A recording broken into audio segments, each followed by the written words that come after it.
drifting across the edges of the world.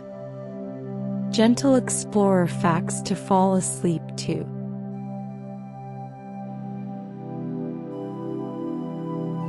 Chapter 1. Ancient and Indigenous Navigation. Before maps were accurate and oceans were understood, explorers risked everything to connect the world for the first time. Close your eyes now and let yourself drift back through centuries, back to a time when the world was vast and unmapped, when horizons held mysteries we can barely imagine today. Let your breathing slow and feel yourself floating gently across time, to the edges of the world as they once were. Long before satellites traced every coastline, long before GPS guided every journey, there were people who looked at the unknown and decided to step into it. Not with technology, but with observation, with patience, with a deep, quiet understanding of the world around them. The Polynesian navigators knew this understanding better than almost anyone. Imagine, if you can, the vast Pacific Ocean, stretching endlessly in every direction, water meeting sky in a circle all around you. No compass, no maps, just you and a small vessel and the living world offering its subtle signs. The Polynesians crossed this immense ocean using stars as their guides, watching the way the stars moved across the dome of night, learning their paths the way you might learn the rooms of your own home. But it wasn't just the stars. They read the ocean itself.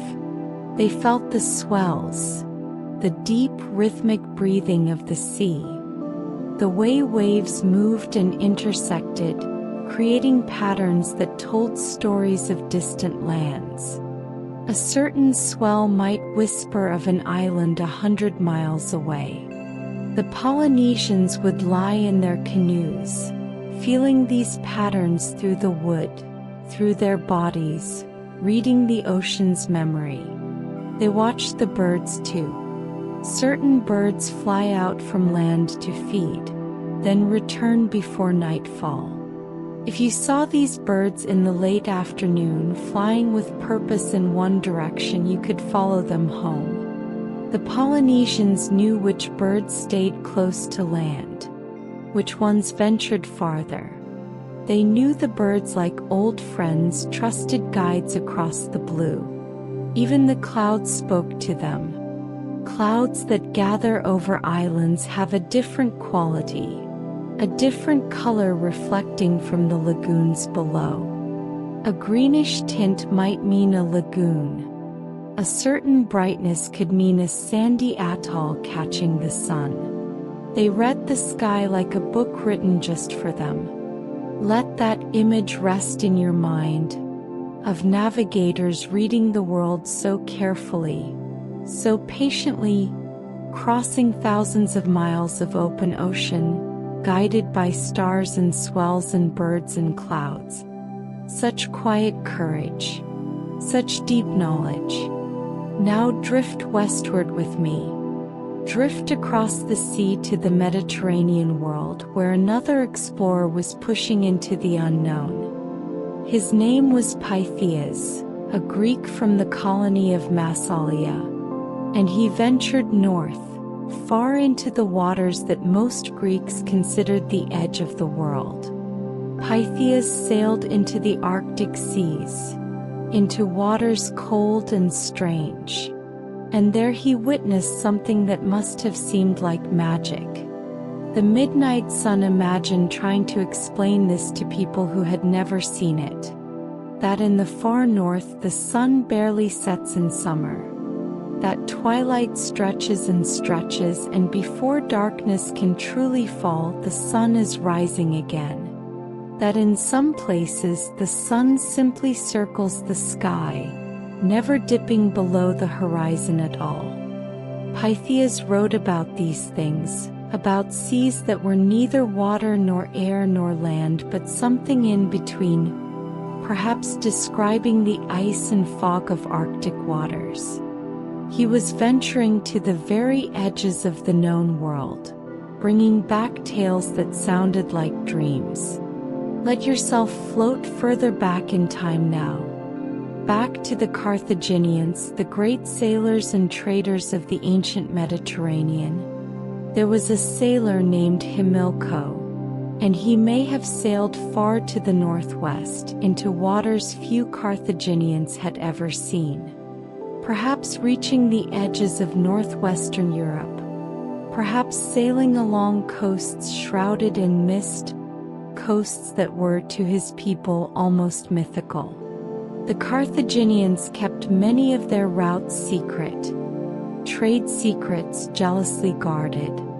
So much of what Himilco saw and learned has been lost to time, surviving only in fragments, in mentions by other writers. But he was there on those distant shores at the edge of his world. Another Carthaginian navigator ventured in a different direction. Hanno. His name means the navigator, and he sailed south along the coast of West Africa, down past the Pillars of Hercules, past the edges of familiar waters, exploring that great coast that curves down and down. He wrote of his journey, described founding settlements, encountering peoples and animals never before recorded. He sailed for days along that coast, and each day must have brought new wonders, new uncertainties. The edge of the world unfolding. Let these ancient sailors rest in your mind now. Their ships moving slowly along unknown coasts, and drift eastward across continents to another kind of journey entirely. In the 7th century, a Buddhist monk named Xuanzang set out from China on a journey of faith and learning. He wanted to reach India to study at the source, to bring back sacred texts. The journey before him was immense. Over 10,000 miles. On foot, on horseback, through some of the most challenging terrain on earth. Imagine the determination that requires 10,000 miles, through deserts where the bones of previous travelers marked the path, over mountains where the air grows thin and cold, through kingdoms and empires, each with their own languages, their own customs. Xuanzang traveled for years. He crossed the Taklamakan Desert. He crossed the towering peaks of the Hindu Kush. He studied in India for many years, gathering knowledge, copying texts. And then he made the long journey back, bringing with him hundreds of Buddhist scriptures, bringing new understanding to China. 10,000 miles there and 10,000 miles back. Step a small act of faith.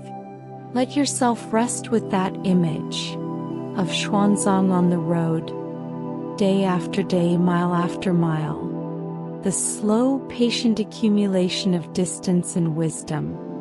Now drift northward, to the great river roads of what would become Russia, to the 10th century, where an Arab traveler named Ibn Fadlan was making his own remarkable journey. Ibn Fadlan traveled as part of an embassy, moving north from Baghdad into lands the Arabs rarely visited.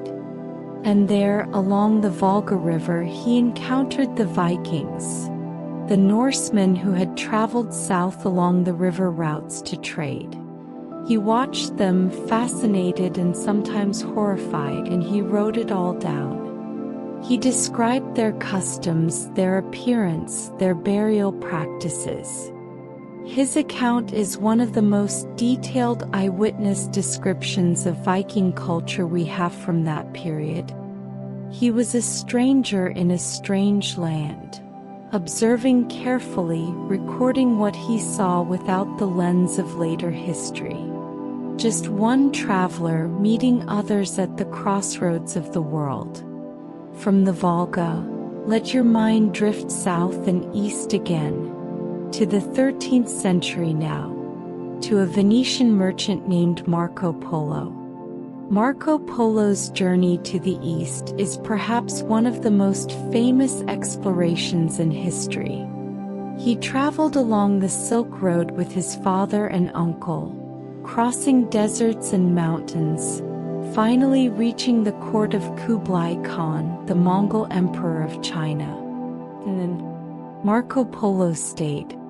He served Kublai Khan for 17 years.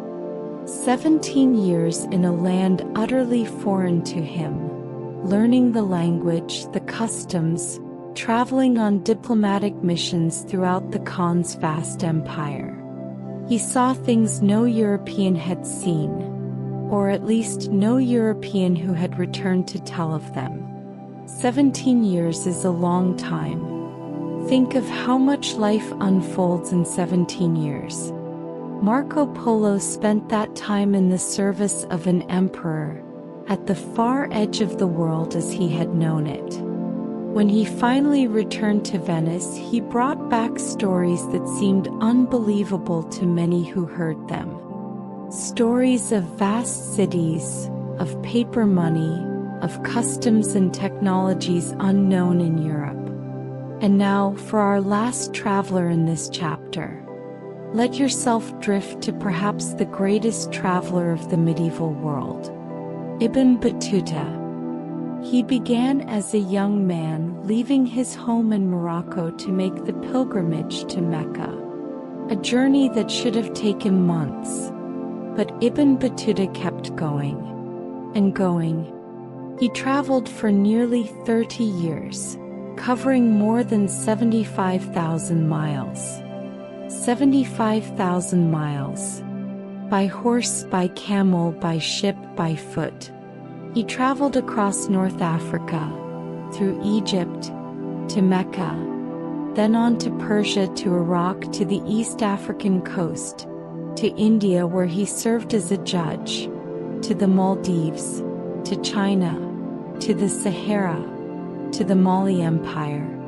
Everywhere he observed, he learned, he wrote. He met sultans and merchants, scholars and sailors. He survived shipwrecks and bandits. He married and divorced many times. He served in courts and escaped from danger.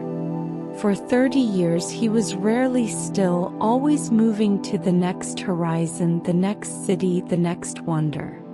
And when he finally returned home to Morocco, he dictated his travels, creating one of the most comprehensive travel accounts of the medieval world.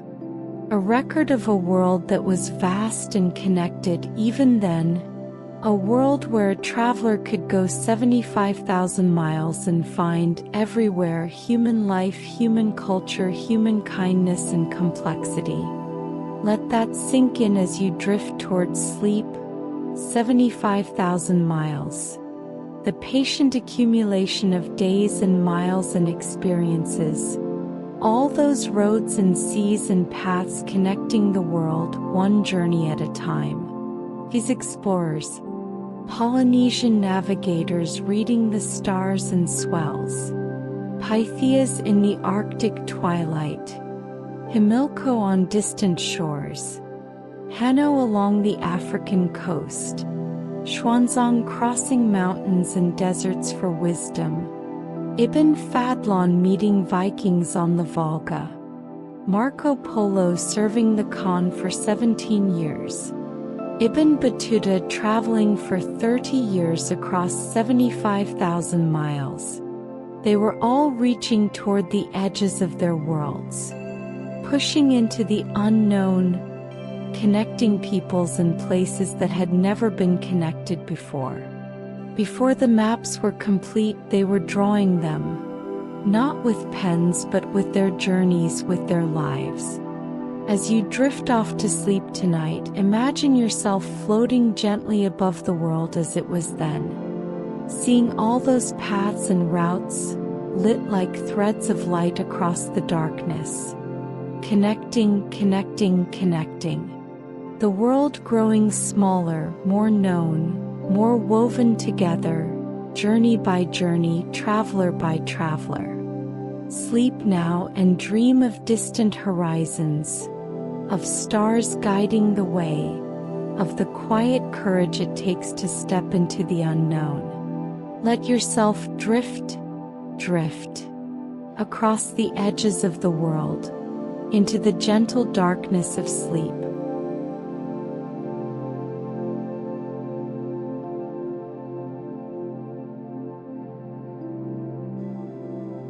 Chapter 2. Opening the Oceans.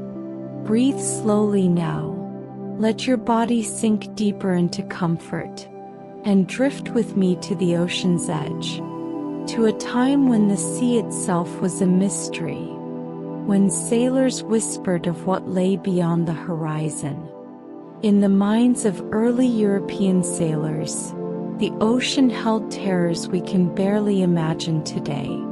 They feared, truly feared, that if they sailed too far they might reach the edge of the world and simply fall off, fall into nothing, into the abyss.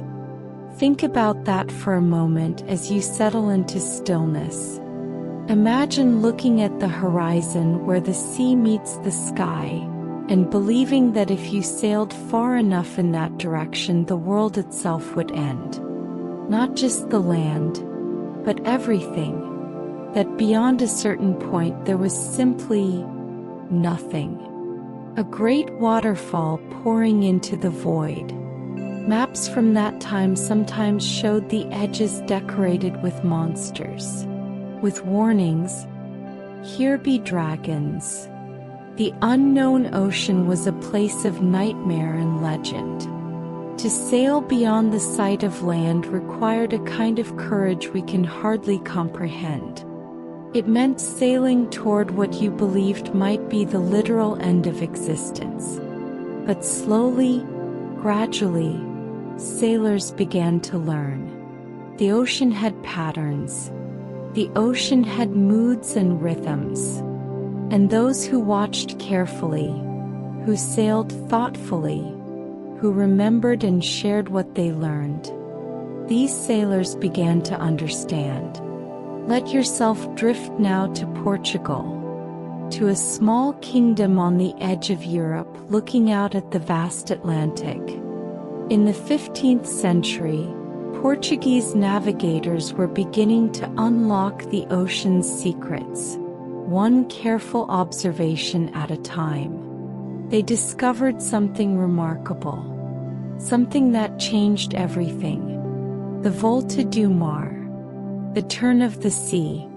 Imagine you're trying to sail down the coast of Africa, sailing south. The winds and currents along the coast often blow north, pushing against you. Fighting them directly would be exhausting, slow, perhaps impossible. But the Portuguese learned something beautiful in its simplicity. If you sailed out, away from the coast, far out into the open ocean, you would find different winds. Winds that curved in a great arc. The trade winds. You could sail west and north in a huge loop far from land, out of sight of anything familiar, trusting the pattern of the winds, and then turn and let those winds carry you south and east, bringing you back to where you wanted to go but much farther along the coast. The Volta do Mar, the turn of the sea, required faith. It required sailing for weeks out of sight of land, trusting in patterns you couldn't see, only feel. But it worked. It opened the ocean. It transformed the Atlantic from a barrier into a highway. Rest with that image of ships sailing in great arcs across the open sea, following invisible rivers of wind, turning, guided by patient understanding. One Portuguese navigator who used this knowledge was Bartolomeu Dias. In 1488 he was given a mission, sail south along the African coast, farther than anyone had gone before. Find a way around Africa if such a way existed. Dias sailed south and south, watching the coastline month after month, the coast that seemed to go on forever. And then, the winds grew fierce. Storms pushed his ships away from the coast, out into the open ocean. For days they were blown south and west, unable to see land, unable to know where they were. When the storms finally calmed, Dias turned east, expecting to find the coast again. But there was nothing. Only ocean. He sailed north then, and there finally was land. But the land was running east and west now, not north and south. Dias realized what had happened. The storms had blown him around the southern tip of Africa without him even seeing it. He had passed the point everyone had been searching for. The turning point. He called it the Cape of Storms for the fierce weather that guarded it. Later, the King of Portugal would rename it the Cape of Good Hope, because it meant hope of reaching India, hope of opening a sea route to the east. But Dias knew it first as the Cape of Storms, and that name carries the truth of what it took to find it. Courage in the face of the storm, trust when land disappeared, faith that there was a way through. Let your breathing slow, in and out, like the rhythm of waves, and drift onward with the story. 10 years after Dias rounded the Cape, another Portuguese navigator followed that route. His name was Vasco da Gama. He had a mission that sailors had dreamed of for decades. Reach India by sea. Complete the route. Connect Europe and Asia by ocean. Da Gama followed Dias's path around the Cape, and then kept going, up the eastern coast of Africa, into waters where Arab and Indian traders had sailed for centuries, but where no European ship had ever been. He stopped at trading ports, hired pilots who knew these waters, and sailed on.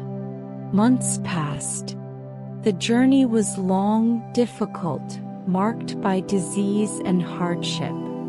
But da Gama continued. And finally, in 1498 he reached Calicut on the coast of India. The sea route was complete. For the first time, a ship had sailed from Europe to India around Africa across thousands of miles of ocean. The world had become smaller. The impossible had become real. Imagine that moment. After all those months at sea, seeing the coast of India appear on the horizon, knowing you had done what people said couldn't be done, that you had sailed beyond the edge of the known world and found not monsters, not an abyss, but more world. Always more world. But da Gama's journey was built on the work of others, explorers we remember less, but who were equally brave, equally essential. There was a man named Pero de Covilhã, and his journey was different. He didn't go by sea. In 1487, just before Dias rounded the Cape, Covilhã was sent on a secret mission. Travel overland, scout the routes through the Red Sea and around the African coast. Find out what the Portuguese would encounter if they ever made it around Africa. Covilhã traveled in disguise, posing as a merchant. He sailed down the Red Sea, visited the trading ports of East Africa, traveled to India itself years before da Gama would reach it by sea.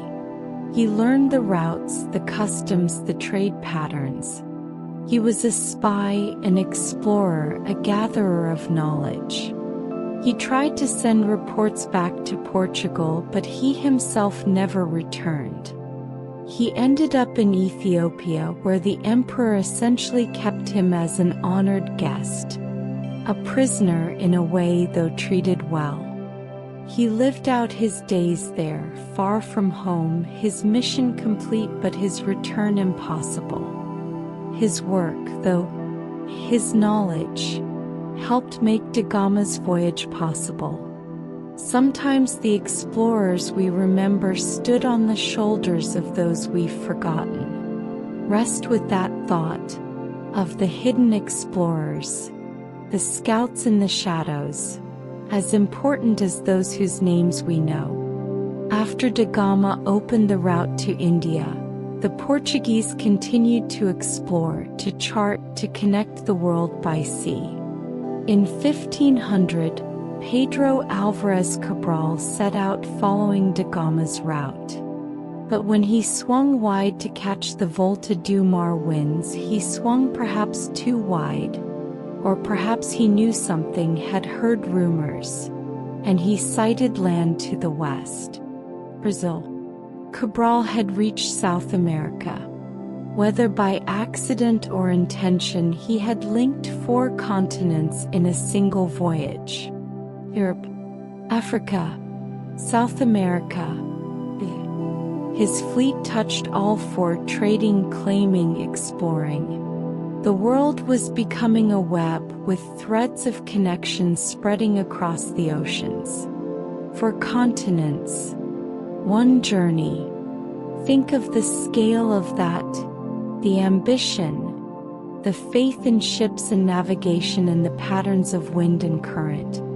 Let yourself sink deeper now, floating on these stories like floating on calm water, and drift back a bit earlier to other Portuguese explorers, working their way down the African coast, piece by piece, headland by headland.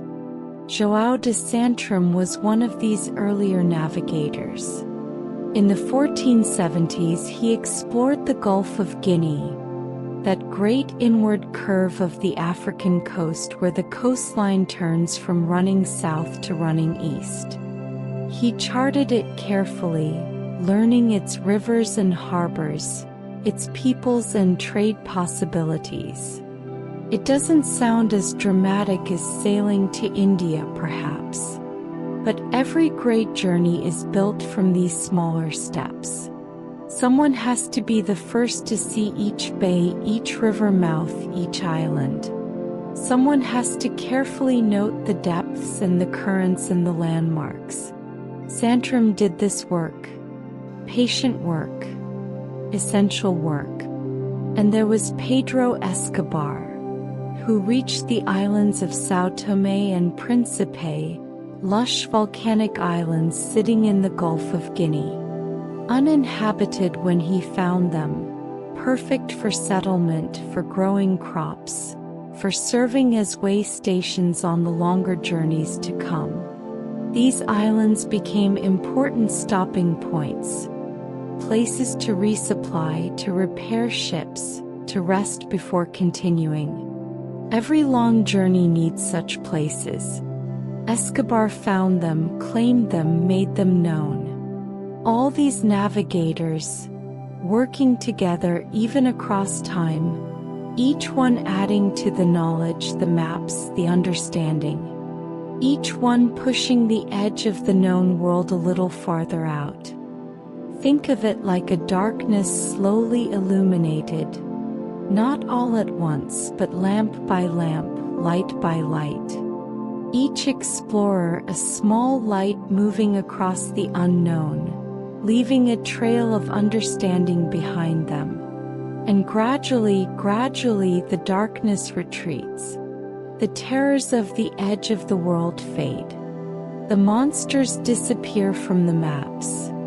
What replaces them is more world, more people, more coastlines and islands and harbors, more trade routes and connections, more understanding.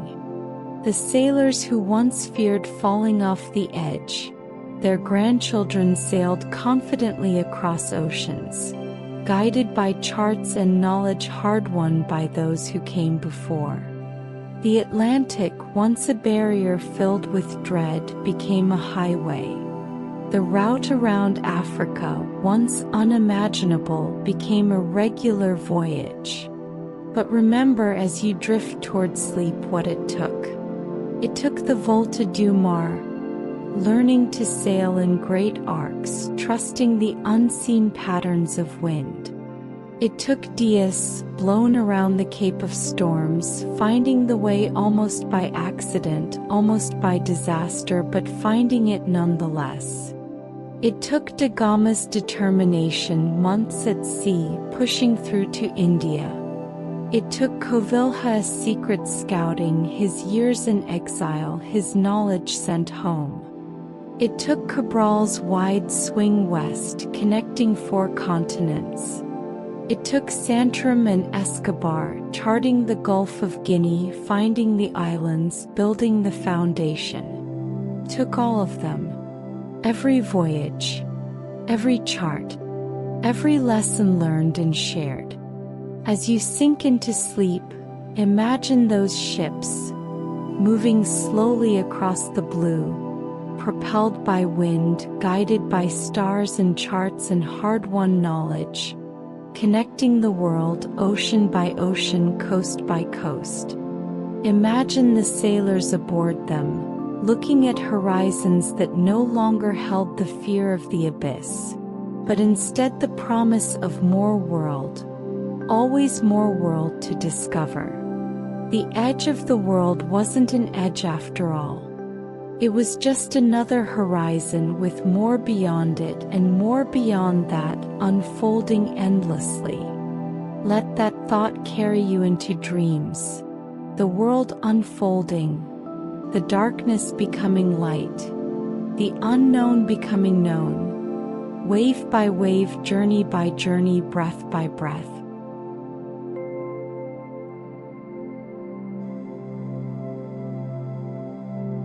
Chapter 3. Redrawing the World. Settle yourself now.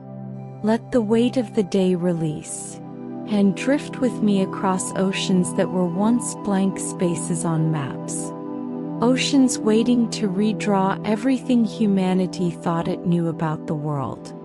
There was a time when people believed they understood the shape of the earth. They knew of Europe, of Asia, of Africa. 3 continents arranged in ways that made sense to them. The ocean was a barrier around this known world, a moat protecting the familiar from the void beyond. But explorers kept sailing, and every voyage brought back something unexpected. A coastline that shouldn't exist, an island where maps showed only water. Distances that were wrong, so wrong that everything had to be reconsidered. The world kept getting redrawn, again and again. Each exploration forcing cartographers to tear up their assumptions and start over. Let yourself float back to 1519, to a Portuguese navigator in Spanish service, standing on the deck of a ship looking west. His name was Ferdinand Magellan, and he had a plan that seemed impossible to most who heard it. He would sail west, all the way around the world, and return from the east. Others had sailed far, but no one had circled the globe. No one had proven it could be done. No one knew if the pieces would even connect. If a ship could truly sail continuously around the world and return to where it started. Magellan set out with 5 ships. He sailed west across the Atlantic, reached the coast of South America, and then began the difficult work of searching for a way through. The coastline stretched south and south, seemingly without end. Was there a passage? Or would they have to turn back? 4 months they searched, probing every inlet, every bay. crew members mutinied. Ships were lost. The winter grew harsh. But Magellan pressed on south along that endless coast searching. And finally, he found it. A narrow, twisting strait at the southern tip of South America. Waters dark and dangerous, with winds that howled and currents that churned. It took over a month to navigate through this passage. But on the other side, an ocean, vast and unknown. Magellan called it the Pacific, the peaceful sea, because after the storms of the strait it seemed calm. But the Pacific was far larger than anyone had imagined. Magellan and his crew sailed for months across water that seemed to have no end. They ran out of food. They suffered from scurvy. Men died. The ocean went on and on and on. Imagine that. Sailing day after day, week after week, month after month, seeing nothing but water. Wondering if you'd made a terrible mistake. If this ocean would simply continue forever. If you would die out here, having sailed beyond the edge of any possible return. But land came finally. Islands. The Philippines. Magellan had crossed the Pacific. He had nearly completed the circle. But Magellan himself would never finish the journey. He was killed in the Philippines in a local conflict he should never have entered. The great navigator who had sailed so far, died within reach of his goal. Let that sit with you as you breathe slowly. The tragedy of dying so close to the dream's completion. And yet the dream was larger than any one person. The voyage continued without Magellan. The remaining ships, the remaining crew pushed on. Only one ship made it back to Spain, the Victoria. And its captain was a man named Juan Sebastián Elcano. Elcano had been one of Magellan's officers, had even been part of a mutiny earlier in the voyage, yet had been forgiven. Now with Magellan gone, the responsibility fell to him. He sailed the Victoria west from the Philippines, across the Indian Ocean, around the southern tip of Africa, up the Atlantic, and finally back to Spain. 3 years after they had left. Only 18 men survived of the more than 200 who had started. But they had done it. They had sailed around the world. They had proven the earth was round in the most direct way possible. By circling it, Elcano completed what Magellan had started. And the world would never be quite the same. The true size of the earth was now known. The vastness of the Pacific was understood. The continents were connected by a proven route. Rest with that image of the Victoria limping home, battered and weathered, carrying 18 exhausted men who had seen the whole world. The first humans to ever do so by continuous travel. But while the Spanish and Portuguese were circling the globe, others were realizing something equally revolutionary. The lands to the west, across the Atlantic, were not Asia. They were something else entirely. An Italian navigator named Amerigo Vespucci made several voyages to the western lands in the early 1500s. And as he explored the coastlines, as he observed the people and the plants and the geography, he came to a startling conclusion. This was not the eastern edge of Asia. This was a new world. A continent, perhaps two continents, that the ancient geographers had never known. A massive landmass sitting in the ocean where maps showed only water. Vespucci wrote about this realization, and his letters were widely read. The cartographers, redrawing their maps once again, needed a name for these new lands. They chose to honor Vespucci, America, a new world named for the man who recognized it as such. Think about that shift in understanding. For years, explorers thought they were finding new routes to known places. And then, the realization. These aren't routes. These are places. New places. The world is larger than we thought. The world has to be redrawn. But even Vespucci wasn't the first European to reach those shores.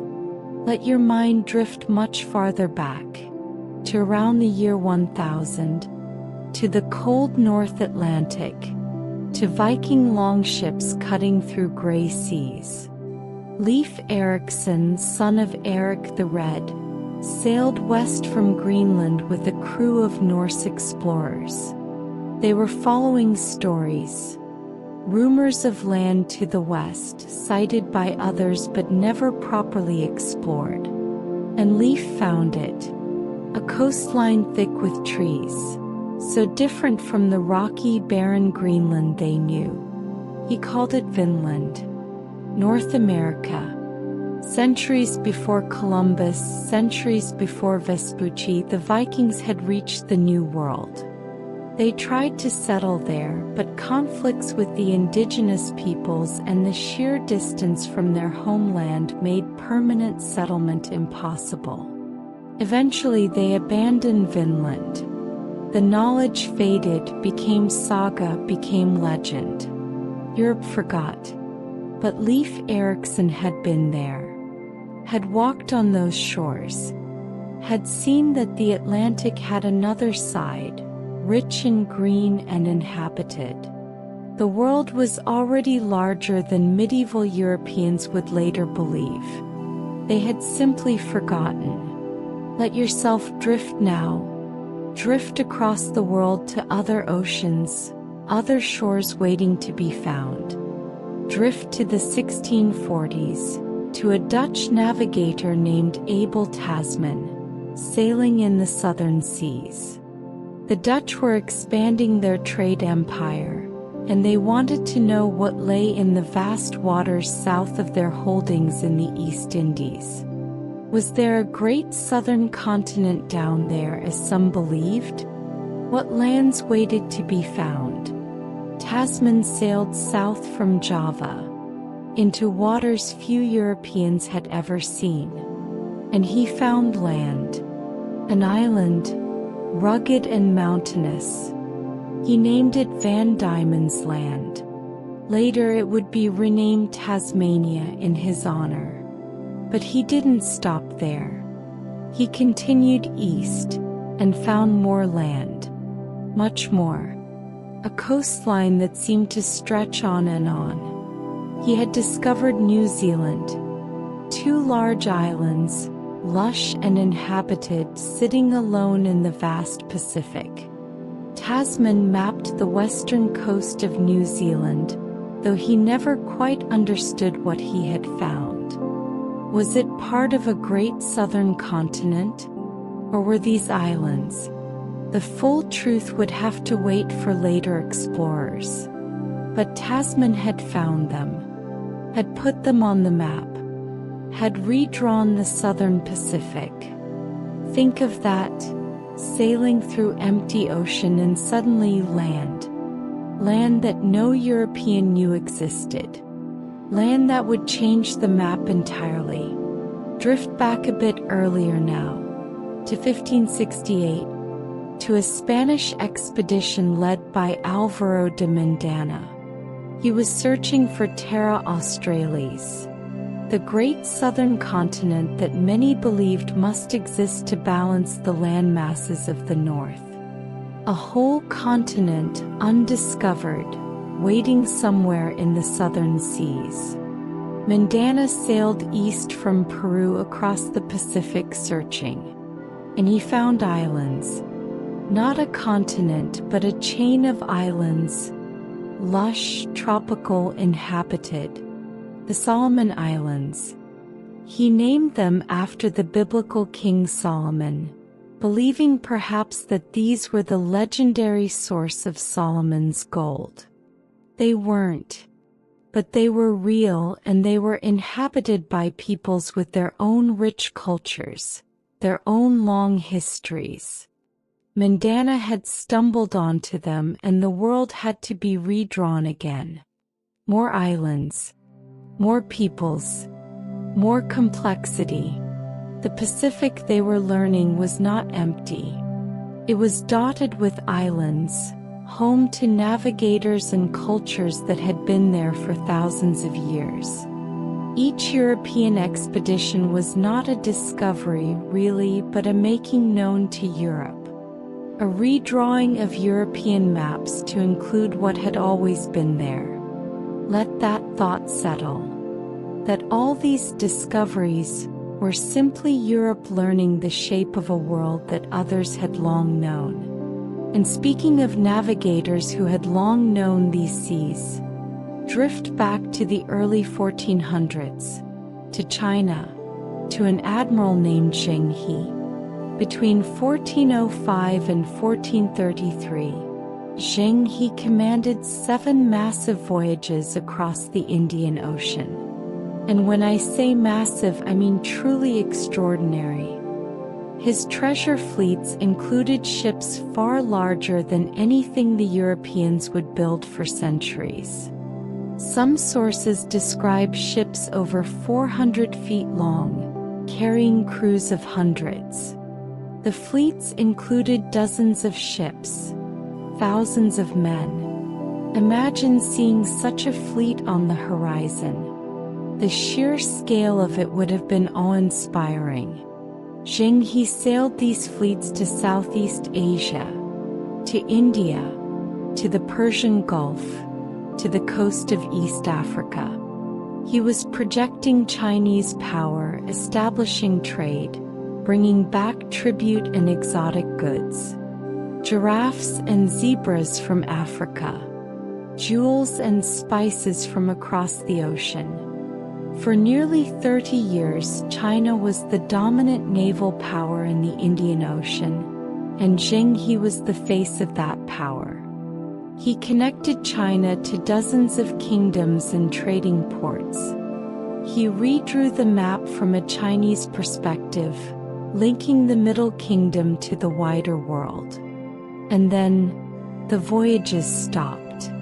China turned inward. The great ships were decommissioned. The records of the voyages were suppressed or lost. Within a generation, it was as if it had never happened. But for those years, Zheng He's fleets were the most powerful on Earth. The world was connected, and China was at the center of that web. It's a reminder that European exploration was not the only exploration. Not the only story of the world being redrawn. Now drift forward to the 18th century, to one of the greatest navigators of the Age of Sail, James Cook, a British naval captain who would make 3 voyages to the Pacific, and who would map more of the world than perhaps anyone before him. Cook's voyages took him across the Pacific again and again. He mapped the coasts of New Zealand properly, correcting Tasman's incomplete charts.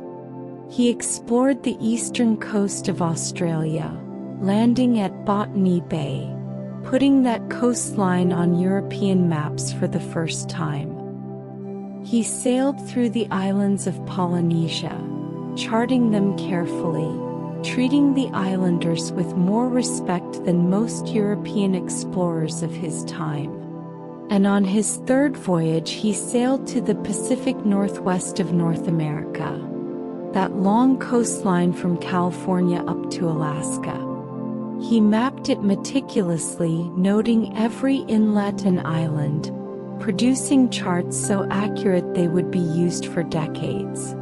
Cook was different from many earlier explorers. He approached his work scientifically. He brought artists and naturalists on his voyages. He tested methods to prevent scurvy, saving countless lives.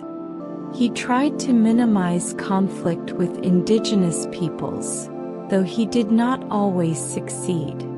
When Cook sailed, he was not just exploring. He was measuring, recording, understanding. He was redrawing the map with precision, replacing guesswork with careful observation. His work filled in the Pacific, that vast ocean that had taken Magellan months to cross, that had seemed endless. Cook showed where the islands were, where the gaps were, how it all fit together. The Pacific was no longer a mystery. It was mapped. Let all these stories wash over you now. Magellan launching the first circumnavigation, dying before he could complete it. Elcano bringing it home, proving the world was round by sailing around it. Vespucci recognizing a new world where maps showed none. Leif Erikson reaching America centuries earlier, his discovery forgotten. Tasman finding Tasmania and New Zealand in the southern seas. Mandana discovering the Solomon Islands while searching for a continent. Zheng He commanding massive treasure fleets across the Indian Ocean, connecting China to the world. Cook mapping the Pacific Northwest with scientific precision. Each one redrawing the world. Each one adding to the picture. Each one proving that the world was larger, more complex, more full of peoples and places than anyone had imagined. The maps kept changing. The world kept expanding. Every voyage brought new information, new questions, new understandings. And slowly, so slowly, the true shape of the Earth emerged. Not perfect. There were still blank spaces, still mysteries, but clearer, more real, more connected. As you drift into sleep, imagine those maps. Imagine them changing, shifting, growing more detailed with each voyage. Imagine the coastlines appearing where there was once just blank ocean. Imagine the islands dotting the Pacific. Imagine the continents settling into their true shapes. The world being redrawn, line by line, voyage by voyage, explorer by explorer. And imagine yourself floating above it all, watching it unfold, watching humanity slowly learn the shape of its home, the beautiful, complex, interconnected shape of Earth. Sleep now. The world is round, the oceans connect, the lands are found, all is mapped in time, all is discovered, all is known.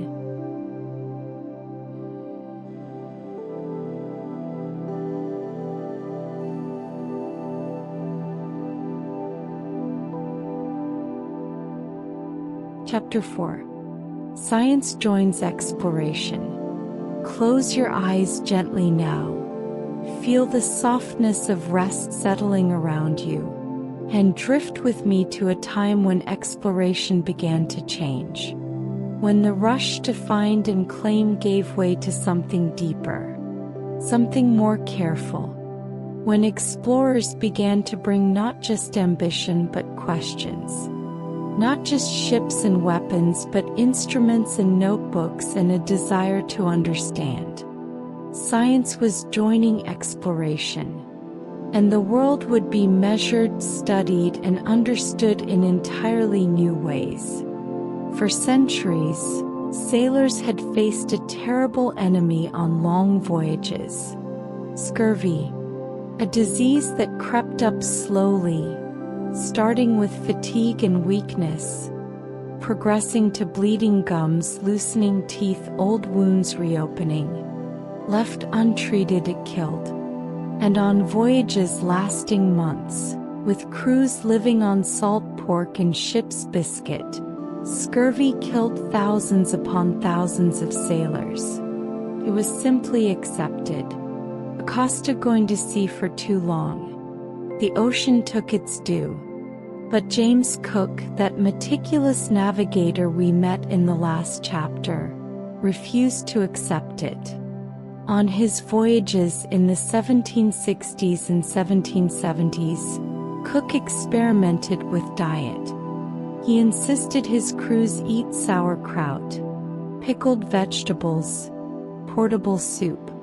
He took on fresh fruits and vegetables whenever possible. He enforced strict cleanliness aboard his ships. And remarkably, his crews stayed healthy. On his second voyage, Cook circumnavigated the globe and spent over 3 years at sea. Not a single man died of scurvy. Not one. It was revolutionary. Other captains had lost half their crews to scurvy on voyages of similar length. Cook nearly eliminated it entirely. He didn't fully understand why his methods worked. The role of vitamin C wouldn't be understood for another century. But he observed, he tested, he kept careful records, and he saved lives. Exploration became safer. Longer voyages became possible. And it was all because Cook approached the problem scientifically. Not just accepting the old ways but questioning them. Testing. Bernie. Let that settle into your mind as you breathe slowly. The power of careful observation. Of refusing to accept that things must be the way they've always been. Around the same time Cook was mapping the Pacific, a Jesuit priest named Eusebio Kino was exploring a different frontier. The deserts and mountains of what is now northern Mexico and the American Southwest. This was the late 1600s and early 1700s, and there was a question that had puzzled Spanish cartographers for decades. Was California an island or a peninsula? Maps disagreed. Some showed California as a massive island, separated from the mainland by a strait. Others showed it attached. No one seemed quite certain. The desert region was harsh, difficult to explore. The Gulf of California was long and narrow. It was hard to know where it ended. Kino spent years traveling through this region on foot and horseback. He established missions, befriended indigenous peoples, and carefully mapped what he saw. He traveled along both shores of the Gulf of California, tracing its northern end. And finally he proved it. California was a peninsula. There was no strait. The Gulf simply ended in desert and marshland. Kino produced maps based on his observations, correcting decades of errors. Seems like a small thing perhaps. Whether California was an island or peninsula. But it mattered for navigation, for planning, for understanding the shape of the continent. And Kino proved it through patient, careful exploration. Traveling the land himself. Seeing with his own eyes. Mapping with care. Science joining exploration. Observation over speculation. Let yourself drift north now. Far north. To the frigid waters between Asia and North America. For years, geographers had wondered. Were Asia and North America connected? Or was there a strait between them? And if there was a strait, could ships pass through it?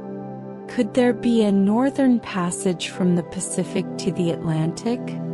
In 1728, a Danish explorer in Russian service set out to answer this question. His name was Vitus Bering.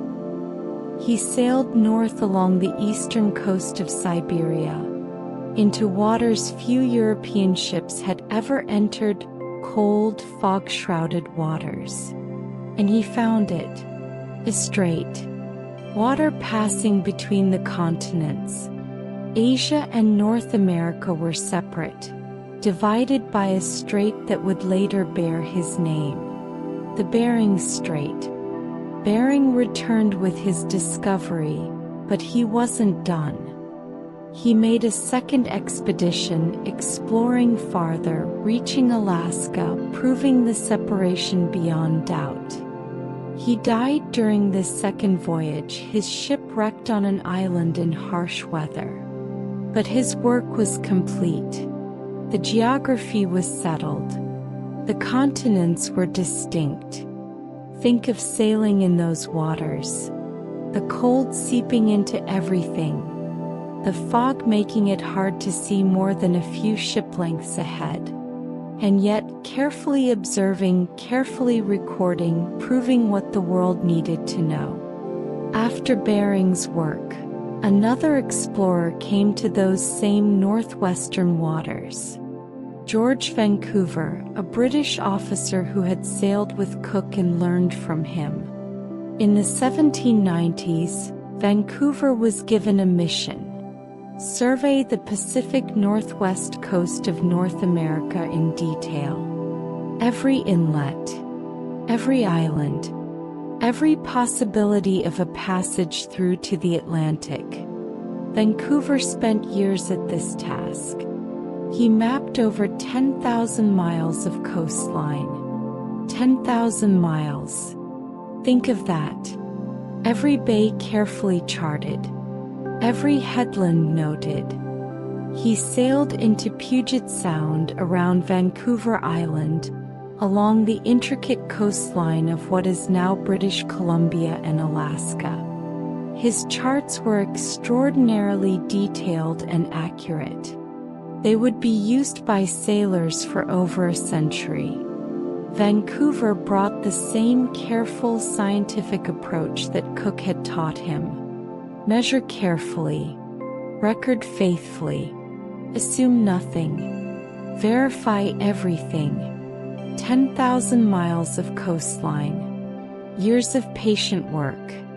The Pacific Northwest fully mapped at last. Rest with that image of Vancouver's ships moving slowly along complex coastlines, stopping, measuring, sketching, moving on day after day, mile after mile, building understanding through methodical observation. Now drift across the world, to Africa, to the 1770s, to a Scottish explorer named James Bruce. Bruce had become fascinated by a question that had puzzled geographers since ancient times. Where did the Nile River come from? What were its sources? The Nile had two main tributaries, the White Nile and the Blue Nile. Bruce set out to trace the Blue Nile to its source. He traveled through Egypt, then south into Ethiopia, into mountains and highlands that few Europeans had ever seen. The journey was difficult, dangerous. He faced disease, bandits, political intrigue. But he persisted. And he found it. The source of the Blue Nile in the highlands of Ethiopia, flowing from Lake Tana. Bruce spent years in Ethiopia learning the language, documenting the culture, tracing the river. When he returned to Europe and published his findings, many didn't believe him. His tales seemed too extraordinary. But he had been there. He had seen it. He had traced the Blue Nile to its source.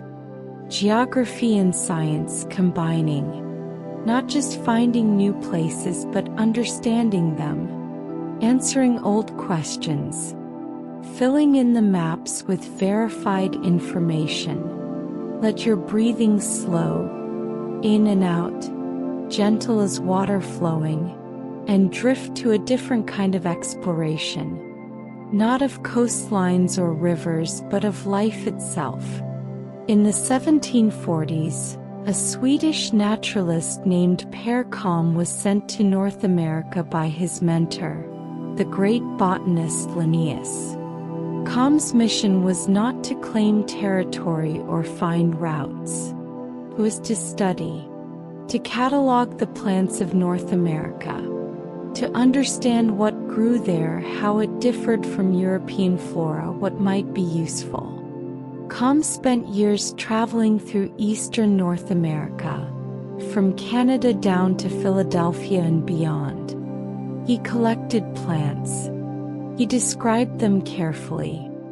He noted where they grew, in what conditions, how they were used by indigenous peoples and settlers. He sent seeds and specimens back to Sweden. He published detailed accounts of what he found. He approached North America not as a place to conquer, but as a vast garden to understand. This was a new kind of exploration, scientific, focused not on possession but on knowledge. Com walked through forests, knelt in meadows, studied swamps, always observing, always recording, building a catalog of life. A century later, another naturalist would take this approach even further. Alfred Russel Wallace, a British explorer and naturalist, spent 8 years exploring the Malay archipelago, the thousands of islands between mainland Asia and Australia. Wallace traveled from island to island, collecting specimens of plants, animals, insects. He gathered over 125,000 specimens. He observed patterns in how species were distributed. He noticed that there seemed to be an invisible line through the archipelago. On one side, species more related to Asian fauna. On the other side, species more related to Australian fauna. This line, now called the Wallace Line, was one of his great discoveries. But more than that, Wallace was developing a theory about how species change over time, about evolution through natural selection. While on these expeditions, Wallace independently developed ideas very similar to those Charles Darwin was developing back in England.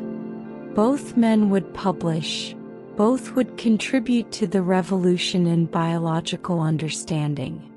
But Wallace's ideas came directly from his years of exploration, his patient collection and observation.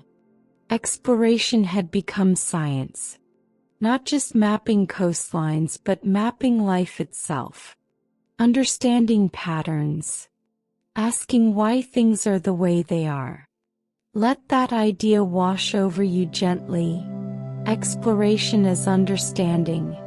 As seeing the world not just to claim it but to know it. And then there was Alexander von Humboldt.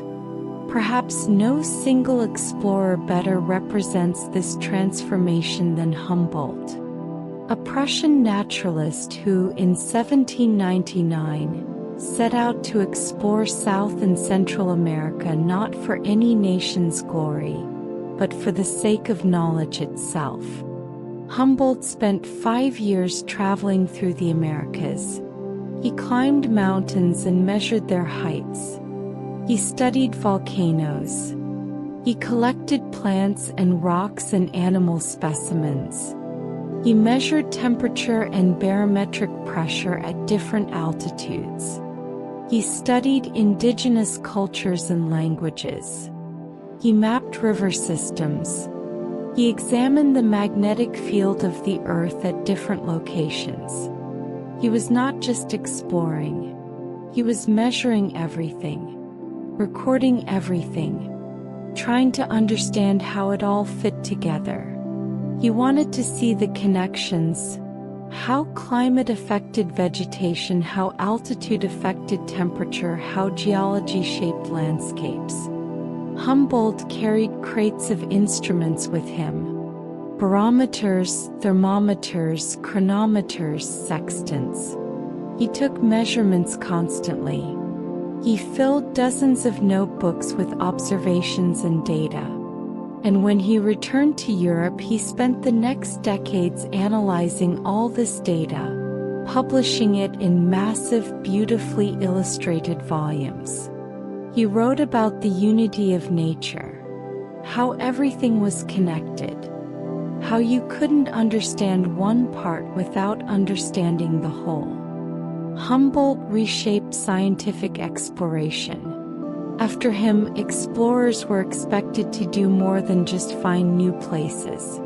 They were expected to study them, to bring back not just maps and claims but data and understanding. He inspired generations of scientists and explorers. Darwin took Humboldt's books with him on the voyage of the Beagle. Wallace read Humboldt and was inspired to follow in his footsteps. Dozens of species, geographic features, and even ocean currents were named after Humboldt. He showed that exploration could be about understanding the Earth as a system, about seeing connections, about approaching nature with wonder and rigorous science combined. Let yourself rest with that image of Humboldt on a mountain in the Andes, measuring the temperature, studying the plants, looking out at the vast landscape and seeing not just beauty but patterns, connections, a world waiting to be understood. All these explorers, Cook eliminating scurvy through careful dietary experiments, Kino proving California was a peninsula through patient mapping, Bering showing Asia and North America were separate continents, Vancouver mapping 10,000 miles of coastline with meticulous detail, Bruce tracing the Blue Nile to its source, Com cataloging the plants of North America, Wallace collecting specimens across the Malay archipelago and developing theories of evolution, Humboldt measuring and connecting everything, reshaping how we think about scientific exploration. They were all part of a transformation. Exploration was becoming more than adventure. It was becoming science. Methodical, driven by questions rather than just ambition. They showed that understanding the world was just as important as claiming it. That observation and measurement could reveal truths that speculation never could. That the world rewarded patience and careful attention. As you drift toward sleep now, imagine yourself in their footsteps, carefully observing, patiently recording, seeing the world with both wonder and precision, measuring the temperature on a mountain, sketching a new plant, tracing a river to its source, charting a coastline mile by careful mile. The world becoming not just known but understood, not just mapped but measured, not just claimed but studied. Science and exploration joining together, each strengthening the other, each revealing new depths of understanding. Let that gentle rhythm carry you into sleep. Observe and record, measure and understand, question and discover, breath by breath, thought by thought, drifting into the soft darkness of rest. The world is vast and intricate and beautiful, and it waits patiently for those who will take the time to truly see it. Sleep now. Dream of mountains and rivers and coastlines. Dream of notebooks filling with careful observations. Dream of understanding unfolding like a map, piece by patient piece.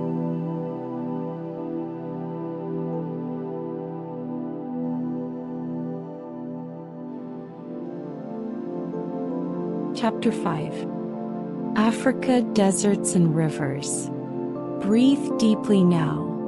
Let your body sink into stillness, and drift with me to places where exploration was not just adventure but survival. where the discovery was not the destination but simply making it back alive. Some explorers didn't just discover places, they barely survived them. Let that thought settle over you like a blanket as you relax. The thin line between discovery and death. The courage it took to walk that line knowing you might not return. In the late 1700s, the interior of Africa was almost completely unknown to Europeans. The coastlines were mapped, yes, but the vast interior? Mystery. And one of the greatest mysteries was the Niger River. Where did it flow? Where did it begin and end? Did it connect to the Nile? To the Congo? No one knew.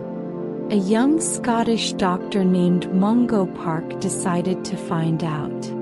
In 1795 he set out to trace the Niger River, to follow it, to map it, to solve the mystery. Park traveled inland from the coast into territories no European had mapped. He faced heat and disease. He was robbed multiple times, left with almost nothing. And then he was captured, imprisoned by a local ruler who was suspicious of this strange traveler. For months, Park was held captive. He was treated harshly, given little food, watched constantly. He grew weak. He grew sick. Many men would have given up hope. But Park waited. And finally an opportunity came. He escaped. Alone, on foot, with almost no supplies, Park made his way back toward the coast. He was starving, delirious at times, but he kept moving. And he had achieved what he set out to do. He had seen the Niger River, had confirmed which direction it flowed, had brought back knowledge. When he finally reached safety and returned to Scotland, he published an account of his travels. It became famous. The mystery of the Niger was partially solved. But the cost, the imprisonment, the escape, the near-death journey back, that was the price of this knowledge. Park would later return to Africa, attempting to trace more of the Niger. He would not survive that second journey. The river took him in the end. But his first journey, his survival against such odds, showed what exploration sometimes demanded. Not just courage to go, but the will to survive and return. Let yourself breathe with that, in and out. The determination to survive, to make it home with the knowledge. Even when everything is lost but the knowledge itself. Decades later, another explorer set his sights on a different African mystery. Timbuktu, a legendary city in the Sahara, a center of trade and learning, but a place that few Europeans had ever reached and returned from alive. There were stories of its wealth, its libraries, its mystery. But were they true? And could anyone reach it and bring back proof? A French explorer named René Caillie decided to try. But Caillie was different from many European explorers.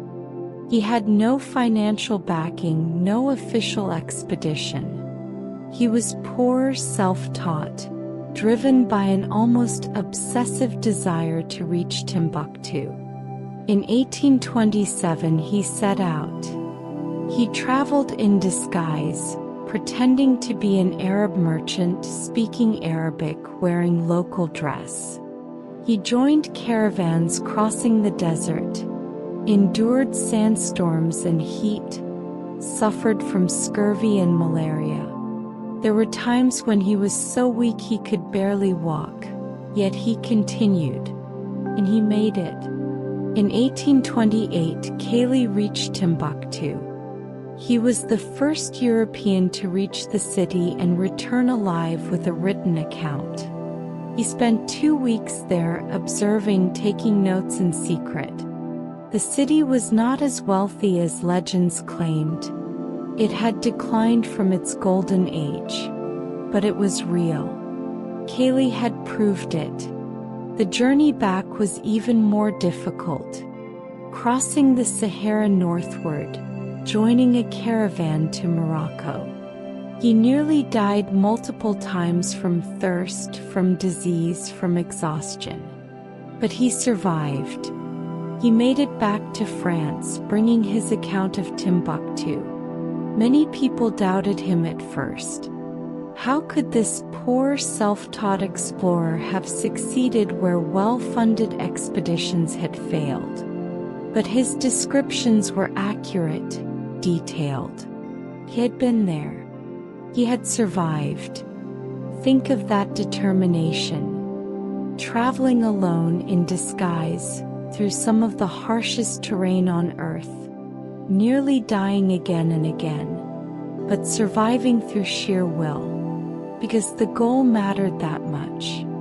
Let that image rest in your mind as you sink deeper into relaxation. The desert stretching endlessly, one foot in front of the other. Surviving. Now drift forward in time, to the early 20th century, to a woman who explored regions few Westerners had ever seen. Gertrude Bell, a British writer, archaeologist, and explorer who fell in love with the deserts of the Middle East. Bell learned Arabic and Persian.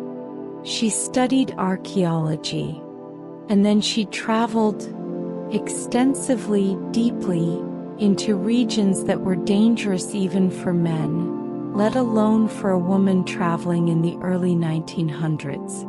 She crossed the Syrian desert. She explored ancient ruins in what is now Iraq, Jordan, and Saudi Arabia. She mapped areas that had never been properly surveyed.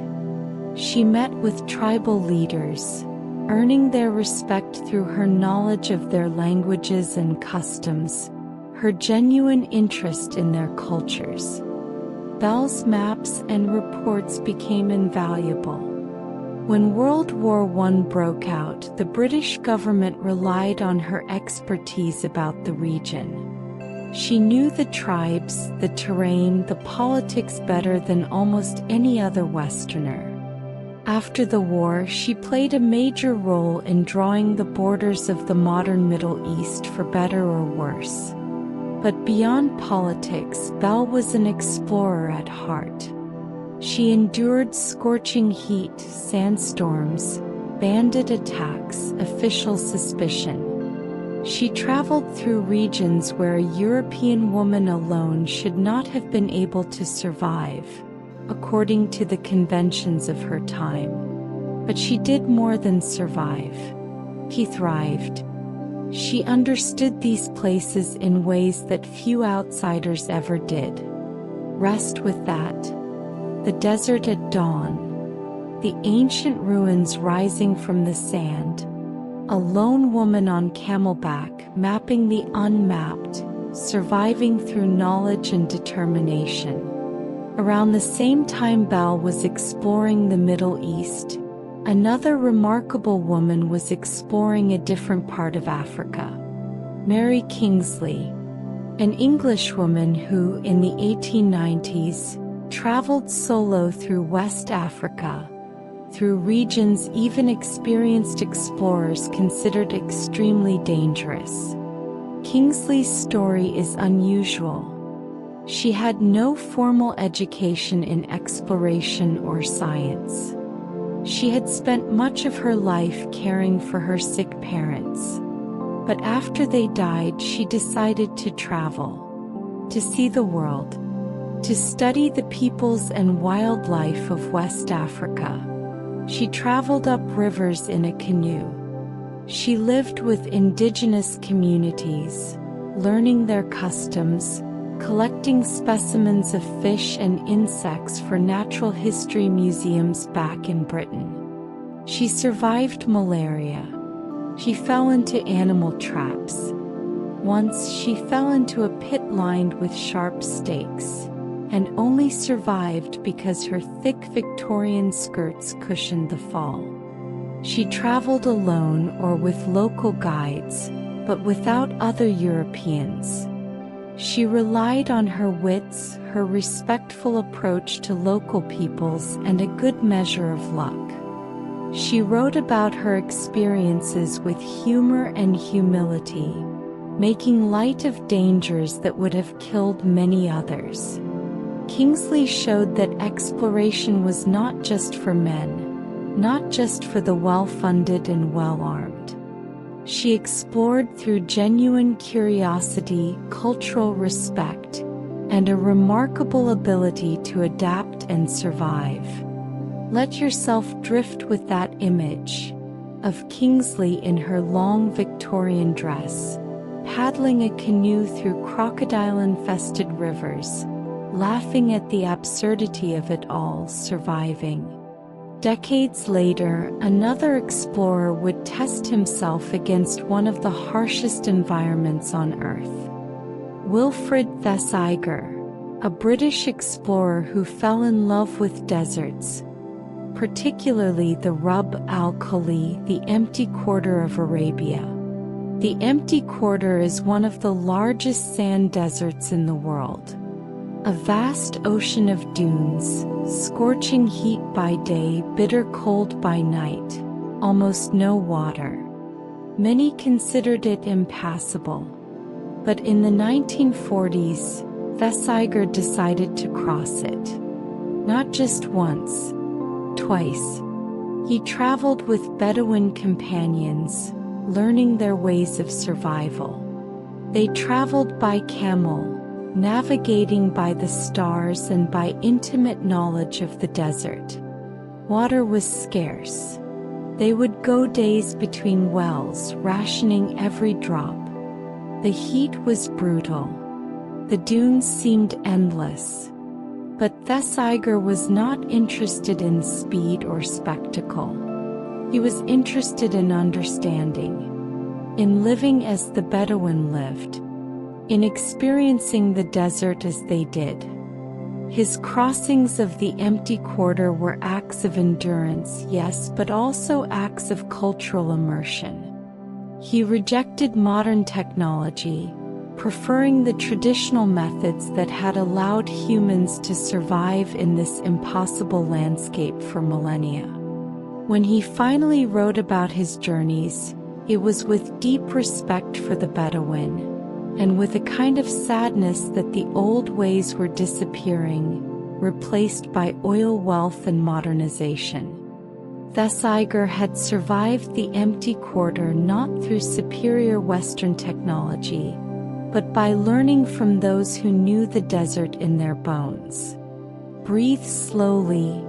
Imagine the silence of the desert, the endless sand, surviving day by day, step by step, trusting ancient knowledge. And now drift back to the early 1800s, to another remarkable woman explorer, Lady Hester Stanhope, an Englishwoman of noble birth who left Britain and spent the rest of her life exploring the Middle East and Levant. Stanhope traveled through Syria, Lebanon, Palestine, Egypt. She was one of the first European women to travel extensively in these regions. And she did something scandalous for her time.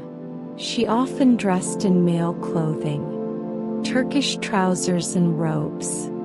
It was practical. It allowed her to travel more freely, to be taken more seriously in societies where women's movement was restricted. She met with local rulers. She explored ancient ruins.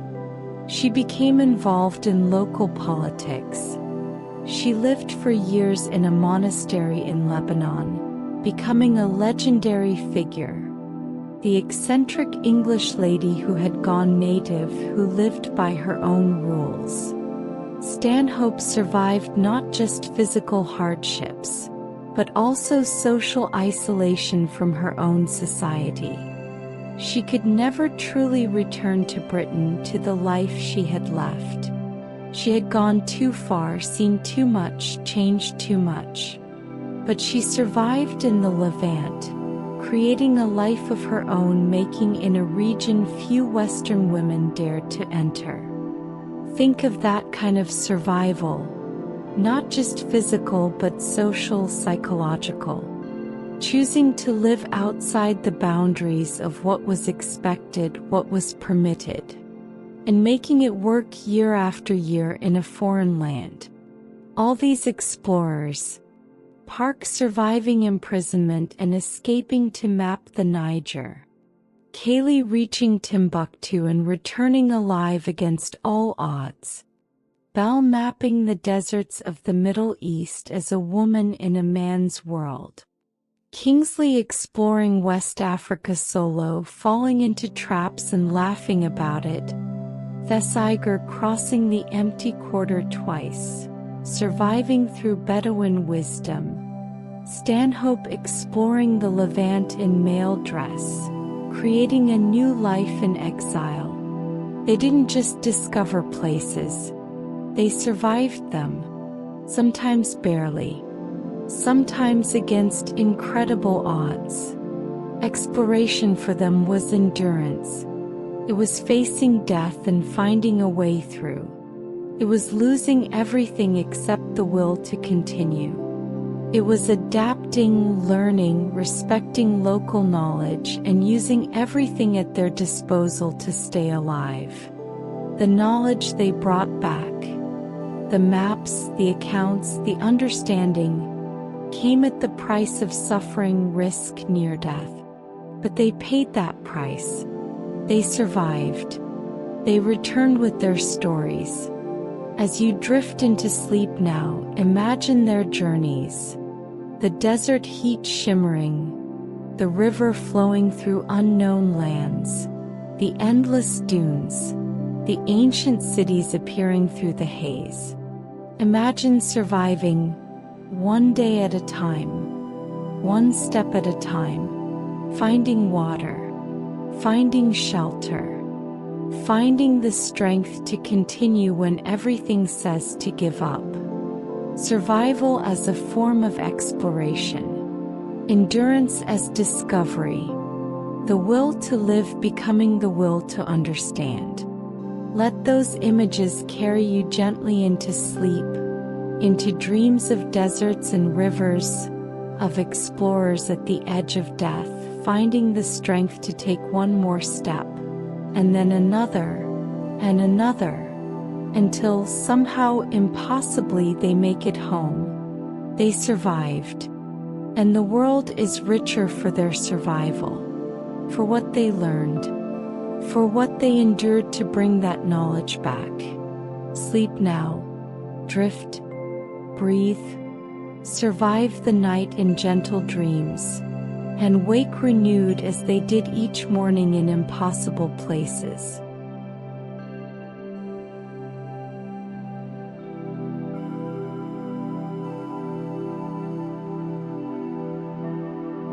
Chapter 6. Americas in Survival. Let your eyes close softly now. Feel the stillness settling around you, and drift with me across an ocean to the Americas, where survival took forms almost too extraordinary to believe, where explorers became wanderers, where guides received no recognition, where the wounded crawled impossible distances, where the lost found themselves, where the disabled achieved the impossible. Breathe slowly, and let these stories of survival wash over you like gentle waves. In 1527, a Spanish expedition set out to explore and colonize Florida. It was well-equipped, well-armed, confident. Among the members was a man named Alvar Núñez Cabeza de Vaca. He expected a typical colonial adventure, perhaps some hardship but ultimately success and wealth. Instead, everything went wrong. The expedition was struck by hurricanes, disease, hostile encounters. Ships were lost. Men died. The survivors built makeshift rafts and tried to sail along the Gulf Coast toward Mexico. But the rafts were swept out to sea, wrecked on shores, scattered. Cabeza de Vaca found himself stranded somewhere on the Gulf Coast, with just a handful of other survivors. They had almost nothing. No ships, no supplies, no way home. What followed was 8 years of wandering. 8 years. Let that sink in as you breathe slowly. 8 years of survival in an unknown land. Cabeza de Vaca and his companions walked across what is now Texas, New Mexico, Arizona, northern Mexico. They lived with indigenous peoples, sometimes as guests, sometimes as captives, sometimes as healers and traders. Cabeza de Vaca learned languages, customs, survival skills. He adapted. He endured. They walked thousands of miles, barefoot much of the time, wearing almost nothing, surviving on whatever they could find or were given. From a Spanish conquistador to a wandering healer, the transformation was complete. Finally, after 8 years, Cabeza de Vaca and 3 companions encountered Spanish soldiers in northern Mexico. They had survived. They had crossed a continent on foot. They had stories of peoples and places no European had ever recorded. When Cabeza de Vaca finally returned to Spain and wrote his account, it was unlike any other exploration narrative. It was a story of humility, of dependence on indigenous peoples, of survival through adaptation rather than conquest. He had not conquered anything. He had simply survived for 8 years, through the kindness of strangers and the resilience of the human spirit. Let that image rest in your mind. 8 years of wandering, each day uncertain, surviving through humility and adaptation, until finally the long journey home. Centuries later, another survival story would unfold. This time in the vast, unmapped interior of North America. In 1804, Meriwether Lewis and William Clark set out to explore the newly acquired Louisiana Territory, to find a route to the Pacific Ocean. They would not have succeeded without Sacagawea, a young Shoshone woman, perhaps 16 years old when the expedition began. She had been captured by another tribe as a child, then sold or gambled away to a French-Canadian fur trader who made her his wife. When Lewis and Clark hired her husband as an interpreter, Sacagawea came along, carrying her infant son on her back. She became indispensable. She knew edible plants that kept the expedition fed. She knew how to make clothing and shelters. When they reached Shoshone territory, she helped negotiate for the horses they desperately needed to cross the mountains. Her presence alone, a woman with a baby, signaled to indigenous peoples that this was not a war party, making peaceful contact more likely. When a boat capsized in rough water, Sacagawea calmly rescued crucial supplies and documents while the men panicked. When the expedition faced starvation in the mountains, her knowledge of what could be eaten kept them alive. When they finally reached the Pacific, she was there, having traveled thousands of miles with an infant on her back. And yet, when the expedition returned, she received nothing. No payment, no recognition, no reward. Lewis and Clark were celebrated as heroes. Sacagawea returned to her husband's trading post and disappeared from the historical record for years. Her contributions were footnoted, minimized, nearly forgotten.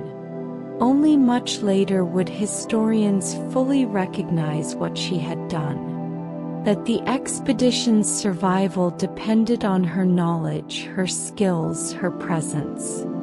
That without her they might well have perished in the mountains or been turned back by suspicious tribes. Breathe with that injustice. The unrecognized contributions, the survival she enabled and the recognition denied.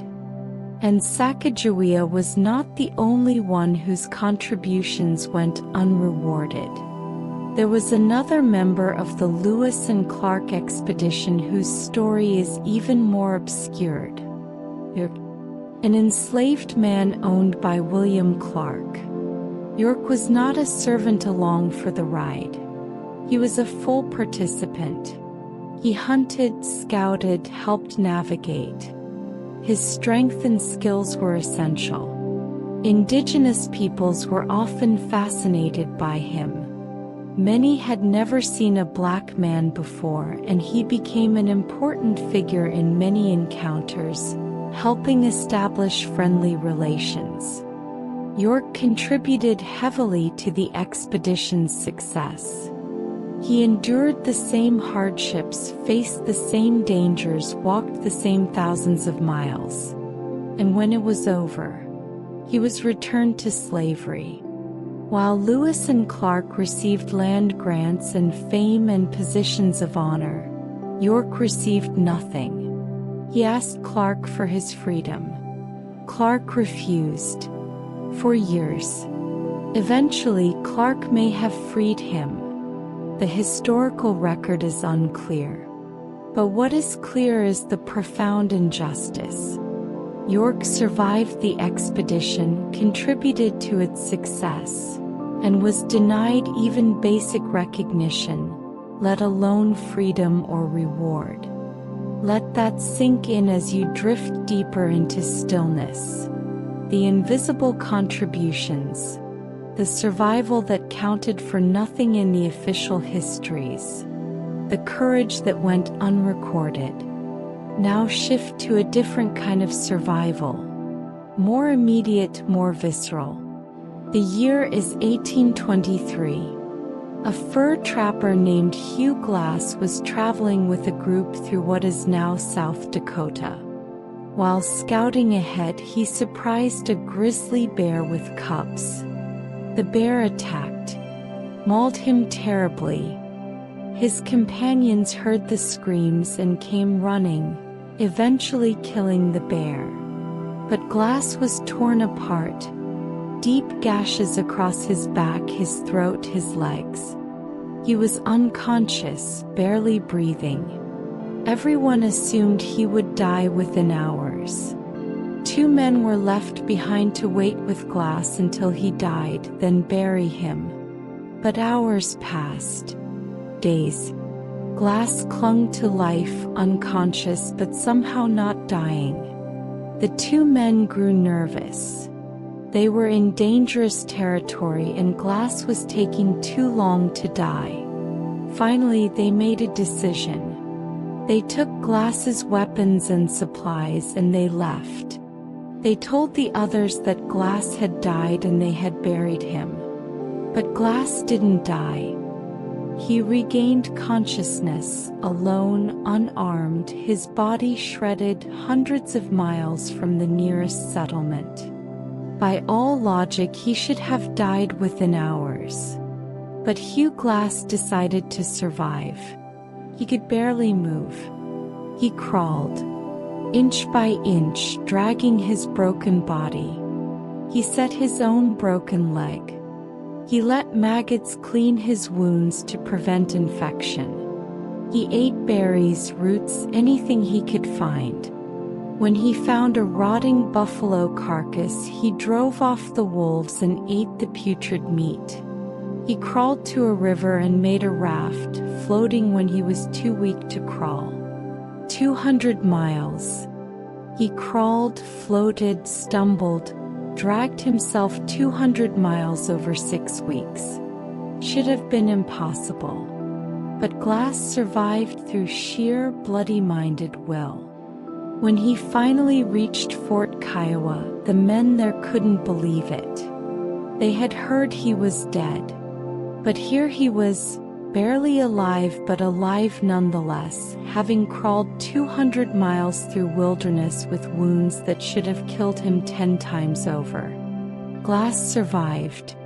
And he spent the next years tracking down the men who had abandoned him. Not for revenge as it turned out, but for closure. One had joined the army and was untouchable. The other Glass forgave. Glass's survival became legendary among trappers and explorers. The man who refused to die, who crawled 200 miles because dying was simply not acceptable to him. Let that determination wash over you. The refusal to give up. The body broken but the will intact. Crawling, crawling, crawling towards survival. Decades later, in 1870, another survival story unfolded in a very different setting. Yellowstone. A group of men were exploring this region of geysers and hot springs and wild beauty. One of them, Truman Everts, a middle-aged clerk, became separated from the group. He had poor eyesight and had lost his glasses. He had no matches, no gun. He was alone in the wilderness with almost nothing. Days passed. The group searched but couldn't find him. They eventually had to give up and leave. Everts was presumed dead. But Everts survived. For over a month. 37 days alone, nearly blind, with no tools. He wandered, lost, growing weaker. He ate thistle roots, the only food he could find that wouldn't poison him. He slept near hot springs to stay warm as the nights grew cold. He was attacked by a mountain lion but somehow fought it off. He fell into a geyser basin and was scalded. He grew delirious, hallucinating, barely human. But he kept moving, kept trying to find his way out, kept eating those thistle roots day after day. Finally, a search party found him. He was barely recognizable, skeletal, burned, frostbitten, delirious, but alive. Everts had survived 37 days lost in Yellowstone through sheer persistence. He had no skills, no tools, no preparation. Just the stubborn refusal to lie down and die. He ate thistle roots until he was rescued. Simple. Terrible. Effective. Think of that as you drift 37 days. Alone, nearly blind, eating roots, waiting to be found or to die. And surviving somehow. Now let your mind shift to the Grand Canyon. 1869, and one of the most remarkable expeditions in American history. John Wesley Powell, a one-armed Civil War veteran, decided to do what no one had done before. Explore the Grand Canyon by river. Powell had lost his right arm in the war. He was a scientist, not an experienced river runner. But he organized an expedition, gathered boats and men, and set out to navigate the Colorado River through the Grand Canyon. No one knew if it was even possible. The canyon was deep, its rapids fierce. There might be waterfalls that would kill them. The canyon might narrow to impassable slots. They might starve before reaching the end. Powell had one arm. He had to be strapped into boats for the worst rapids. He couldn't swim well. He couldn't easily pull himself up if he fell. But he led the expedition anyway with careful observations, scientific curiosity, and remarkable courage. For 3 months they navigated the canyon. They ran terrifying rapids, portaged around falls, survived on dwindling rations. 3 men, convinced they would all die in the canyon, left the expedition and tried to climb out. They were never seen again, likely killed by exposure or by a group of indigenous people who mistook them for miners who had committed murders. But Powell and the rest pressed on. And they made it. They emerged from the canyon, having mapped it, having proven it could be done. Powell, with one arm, had led one of the great explorations of the American West. He would return years later for a second expedition, this time better prepared, taking careful measurements and photographs. His work made the Grand Canyon known to the world, understood scientifically, preserved eventually as a national treasure. Powell showed that disability was not disqualification, that adaptation and intelligence could overcome physical limitation, that survival and success were possible even when the odds seemed stacked impossibly against you. Breathe with that one arm. The roaring rapids, the narrow canyon walls, and the determination to continue to lead to succeed. Finally drift south, to Peru, to 1911, to a young historian named Hiram Bingham. He was searching for lost Inca cities in the mountains. He had heard rumors of ruins hidden in the cloud forests. A local farmer guided him up a steep mountain, up and up through jungle, until they reached a ridge. And there, covered in vegetation barely visible, were ruins. Magnificent stone buildings, terraces, temples. A whole city hidden in the clouds. Machu Picchu. It wasn't completely unknown. Local farmers knew of it and a few outsiders had visited before. But Bingham brought it to global attention. He photographed it, excavated it, published accounts that captured the world's imagination. Bingham's survival challenge wasn't a single dramatic moment. It was the cumulative difficulty of working in those mountains. The altitude, the rain, the risk of disease, the difficulty of getting supplies up to the remote site. The expedition required endurance, careful planning, and reliance on local knowledge. Bingham survived through preparation and by listening to those who knew the region. He brought Machu Picchu out of obscurity, making it one of the world's most famous archaeological sites. Let all these survival stories settle over you now. Cabeza de Vaca wandering for 8 years.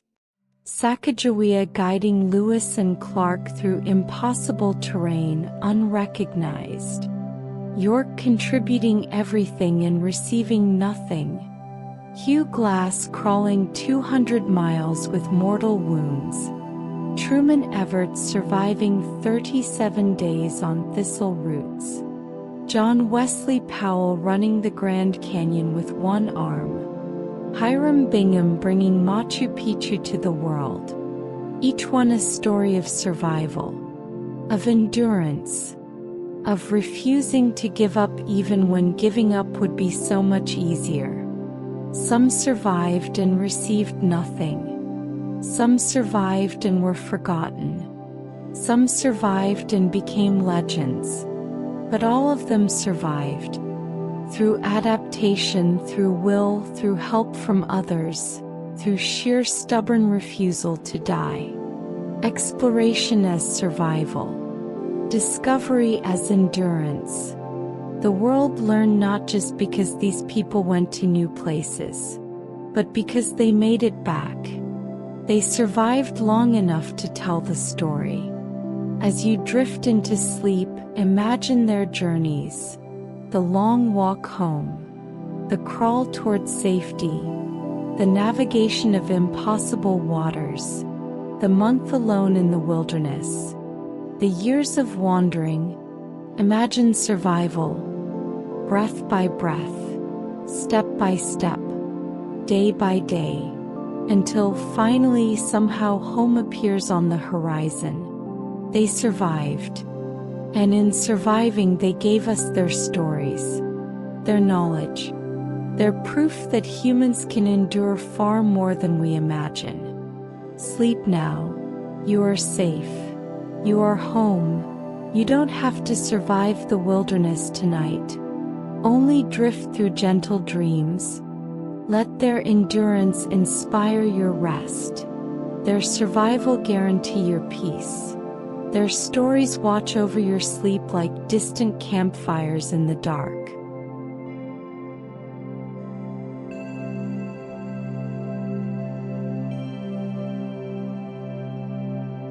Chapter 7. The Polar Nightmare. Close your eyes now. Let the warmth around you sink deeper, and drift with me to the coldest places on Earth. To the ends of the world where ice stretches endlessly, where survival is measured in degrees below freezing, where explorers faced a nightmare of white. The polar regions. The ultimate test, not just of courage but of endurance against cold that kills, isolation that crushes the spirit, and darkness that lasts for months. Breathe slowly, and let these stories of ice and survival settle over you like falling snow. In the early 1840s, a British naval officer named Sir James Clark Ross led an expedition south. Farther south than anyone had gone before. He was searching for the South Magnetic Pole, trying to understand the Earth's magnetism, pushing into Antarctic waters that were mostly unknown. Ross commanded 2 ships, pushing through ice, navigating by dead reckoning and determination. And he found it, a great sea now called the Ross Sea, cutting deep into the Antarctic continent. He sailed along an enormous ice barrier, a vertical wall of ice stretching as far as he could see in both directions. It rose over 100 feet above the water and extended hundreds of feet below. Impossibly vast, impossibly beautiful, impossibly terrifying. This ice shelf, later named after him, was the gateway to the Antarctic interior. But Ross couldn't cross it. It was a wall of ice, impassable to ships. He mapped what he could see, measured what he could measure, and turned back before winter trapped him in the ice. Ross survived through careful planning and by knowing when to retreat. The polar regions demand respect. They punish arrogance. Ross understood this. He pushed to the edge of the possible, then pulled back, returning home with knowledge of a sea and an ice barrier that would feature in every subsequent Antarctic exploration. Let that image rest. The wall of ice, vast and white and impossible, the edge of the explorable world. But Ross was experienced, careful. Not all polar explorers were so fortunate. A few years earlier, another British naval officer, John Franklin, had led an overland expedition through the Canadian Arctic. The goal was to map the northern coast of North America. The reality was near starvation and horror. Franklin's expedition set out well-supplied, confident. But the Arctic is vast and distances deceive. They traveled farther than planned. Supplies ran low. Game became scarce. the men began to starve. They ate lichens scraped from rocks. They boiled leather boots to make soup. Some of the men died. Others grew weak, barely able to walk. The expedition fragmented, groups separating in desperate attempts to find help. Franklin and some survivors eventually reached a Hudson's Bay Company outpost, saved by indigenous peoples who found them near death. Others were not so lucky. The expedition had nearly destroyed itself through poor planning and underestimating the Arctic's harshness. But Franklin survived that expedition. He returned to England, wrote about it, and was considered experienced in Arctic travel. So in 1845, when Britain wanted to find the Northwest Passage, that legendary route through the Arctic from Atlantic to Pacific, they chose Franklin to lead it.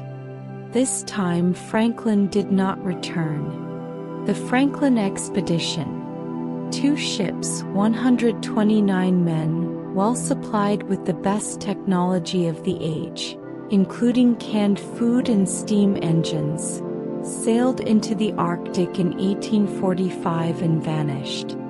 Years passed. No word. Search expeditions were sent. Nothing. More searches. Rumors. Inuit reports of white men starving, dying. Still nothing definitive.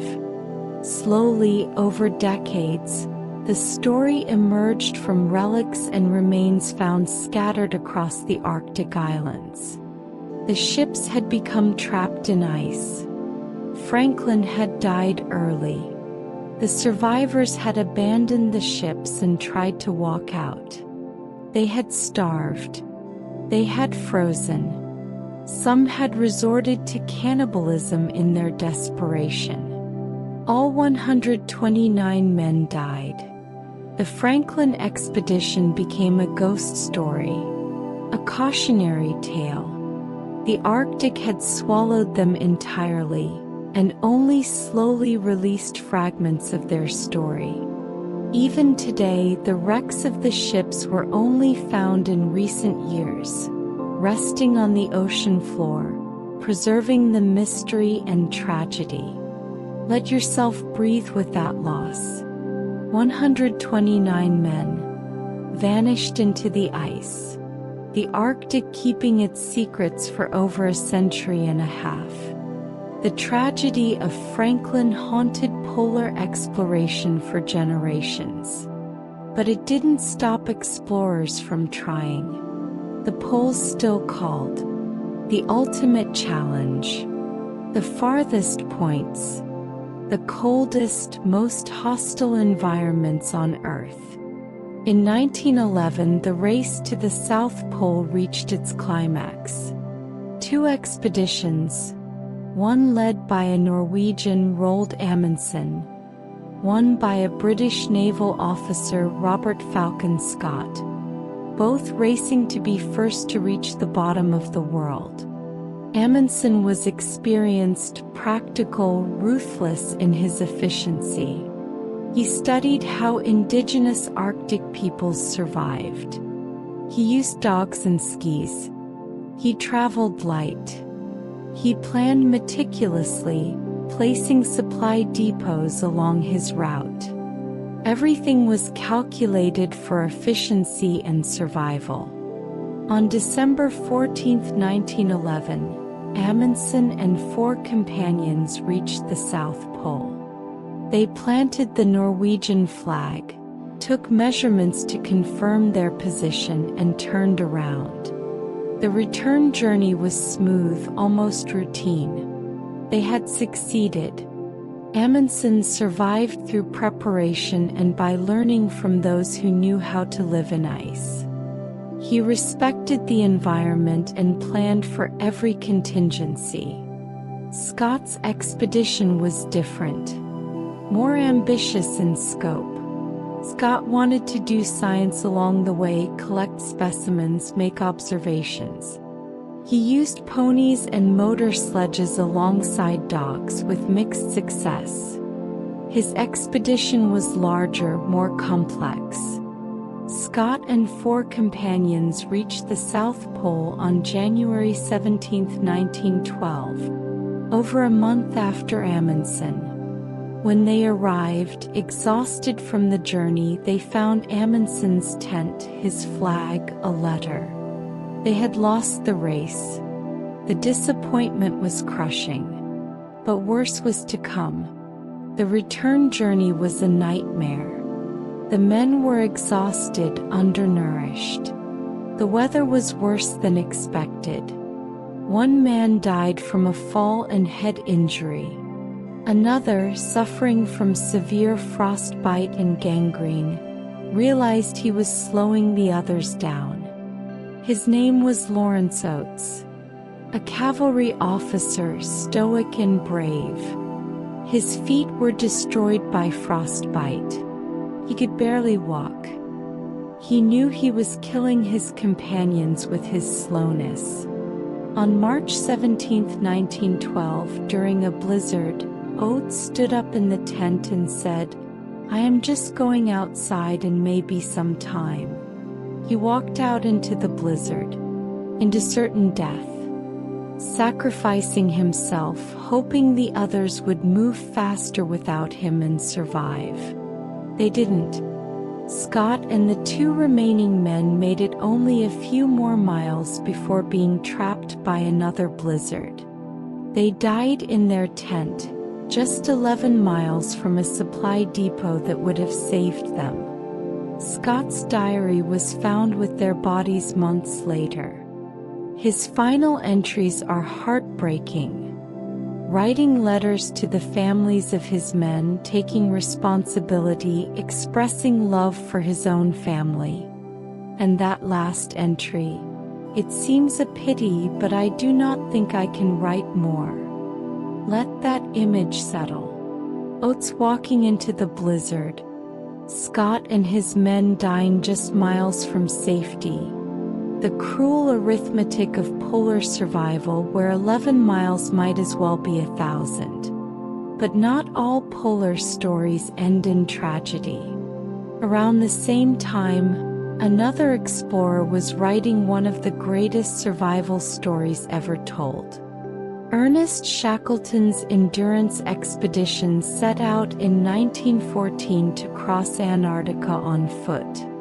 But the ship became trapped in ice in the Weddell Sea, drifted for months, and was eventually crushed and sank. 28 men were stranded on the ice. No ship. No way home. Hundreds of miles from the nearest human settlement. In one of the most remote and hostile places on Earth. Shackleton kept his men alive on the ice for months as they drifted. When the ice finally broke up, they took to 3 small lifeboats and sailed to a barren, uninhabited island. Elephant Island. Desolate, but at least it was land. They couldn't stay there. No one would find them. So Shackleton and 5 men took one of the lifeboats and sailed 800 miles across the worst ocean in the world, the Scotia Sea, in a 22-foot boat, to reach South Georgia Island and its whaling stations. The journey took over 2 weeks. They navigated by sextant through storms, waves as tall as buildings, freezing spray. When they finally reached South Georgia, they landed on the wrong side of the island. The whaling stations were on the other side, across mountains that had never been climbed. Shackleton and 2 men climbed anyway. Exhausted, with improvised equipment, they crossed the mountains in 36 hours and reached the whaling station. Then Shackleton went back for his men. It took 4 attempts over several months, battling ice conditions, before he could reach Elephant Island again. Every single man survived. All 28. Not one life lost. Shackleton's expedition was a failure in its goal. They never crossed Antarctica. But as a survival story, as a story of leadership and determination and refusing to abandon your crew, it's unmatched. Shackleton survived and saved everyone through leadership, adaptability, and never giving up. Rest with that. Every man saved, against all odds. Leadership as survival. Years earlier, another Norwegian explorer had taken a different approach to Arctic exploration. Fridtjof Nansen had a wild idea. He would build a ship designed to be frozen into the Arctic ice, then drift with the ice currents across the polar basin. Drifting for years, studying the Arctic from within. In 1893, Nansen's ship, the Fram, sailed north and deliberately got frozen into the ice. And then, they drifted, for 3 years, across the top of the world. Locked in ice, moving slowly with the currents. It was monotonous, lonely, dark for months at a time. But Nansen and his crew survived, conducting scientific observations, taking measurements. They learned more about the Arctic Ocean in those 3 years than all previous expeditions combined. At one point, Nansen and one companion left the ship and tried to reach the North Pole on foot and ski. They didn't make it, but they set a new farthest north record before turning back and wintering on an Arctic island, then eventually being picked up. The Fram continued drifting and eventually emerged from the ice, undamaged. The expedition was a complete success. Nansen had survived through patience, through understanding the ice rather than fighting it, through drifting. Imagine that, 3 years frozen in ice, drifting slowly across the Arctic, surviving through acceptance and adaptation. But perhaps the most harrowing solo survival in polar history belongs to Douglas Mawson. In 1912, Mawson was leading an Antarctic expedition. He and 2 companions set out on a sledging journey to explore and map the coast. Far from their base, one man fell into a crevasse, along with most of their food and their best dogs. Mawson and the remaining companion, Xavier Mertz, turned back trying to reach base. They killed and ate the remaining dogs to survive. But the dogs' livers were toxic, full of vitamin A at lethal levels. Both men developed vitamin A poisoning. Mertz went mad, then died. Mawson was alone, over 100 miles from base, poisoned, starving. His skin was falling off from the vitamin A poisoning. His hair was falling out. He fell into a crevasse and dangled there, saved only by the sledge catching above him. He contemplated cutting the rope and ending it. But he climbed out. He walked, day after day, falling apart, leaving skin and toenails behind in his sleeping bag. He reached a supply depot, found food, kept going. He finally reached base. One day after the relief ship had left. He had to winter there another year before he could go home. Mawson survived through sheer refusal to die.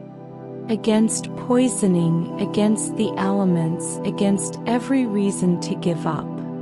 He survived. Let that determination wash over you.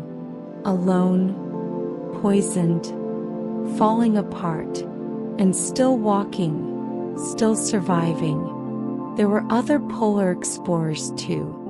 Otto Sverdrup, who explored the Arctic islands north of Canada, mapping thousands of miles of coastline, surviving multiple winters in the ice through Norwegian expertise and respect for the environment.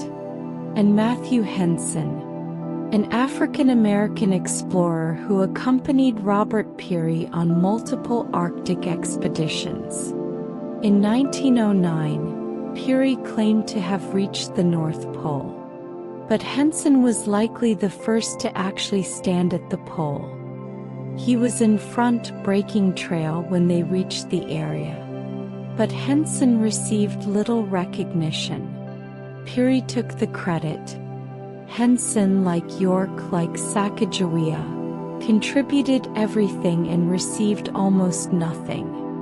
His role was minimized because of his race. Only decades later would he receive proper recognition as a polar explorer of the first rank. Henson survived the Arctic again and again. He was essential to the expedition's successes. But survival and contribution didn't guarantee recognition. Not if your skin was the wrong color. Breathe with that injustice. The Arctic survived.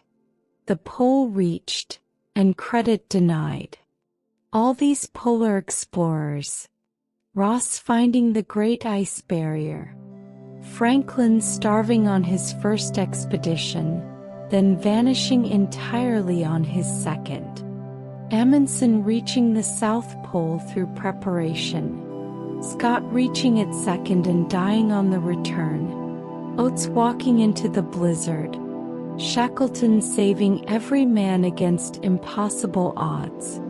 Nansen drifting across the Arctic for years. Mawson walking alone, poisoned and falling apart. Sverdrup mapping frozen islands. Henson reaching the North Pole but denied recognition. The polar regions were nightmares. White nightmares of ice and cold and darkness. They killed hundreds. They drove some mad. They tested the absolute limits of human endurance. But some survived. Through preparation, through adaptation, through leadership, through indigenous knowledge, through sheer stubborn will. They survived the poles and brought back knowledge of the ends of the earth. As you drift into sleep now, imagine the ice, vast and white and empty. The cold beyond cold. The darkness that lasts for months. And the tiny figures of explorers moving slowly across the white, surviving day by day, step by step. Imagine the warmth of your bed as a luxury those explorers could only dream of. Imagine your safety as a gift. And let yourself drift into sleep, grateful for the warmth, the safety, the absence of ice. The polar explorers survived so we could know those terrible, beautiful places. So we could understand the limits of our world. So we could see what humans can endure. Sleep now, warm and safe. While in your dreams the ice stretches endlessly, and distant figures walk across it, refusing to give up, refusing to die, surviving the nightmare of white.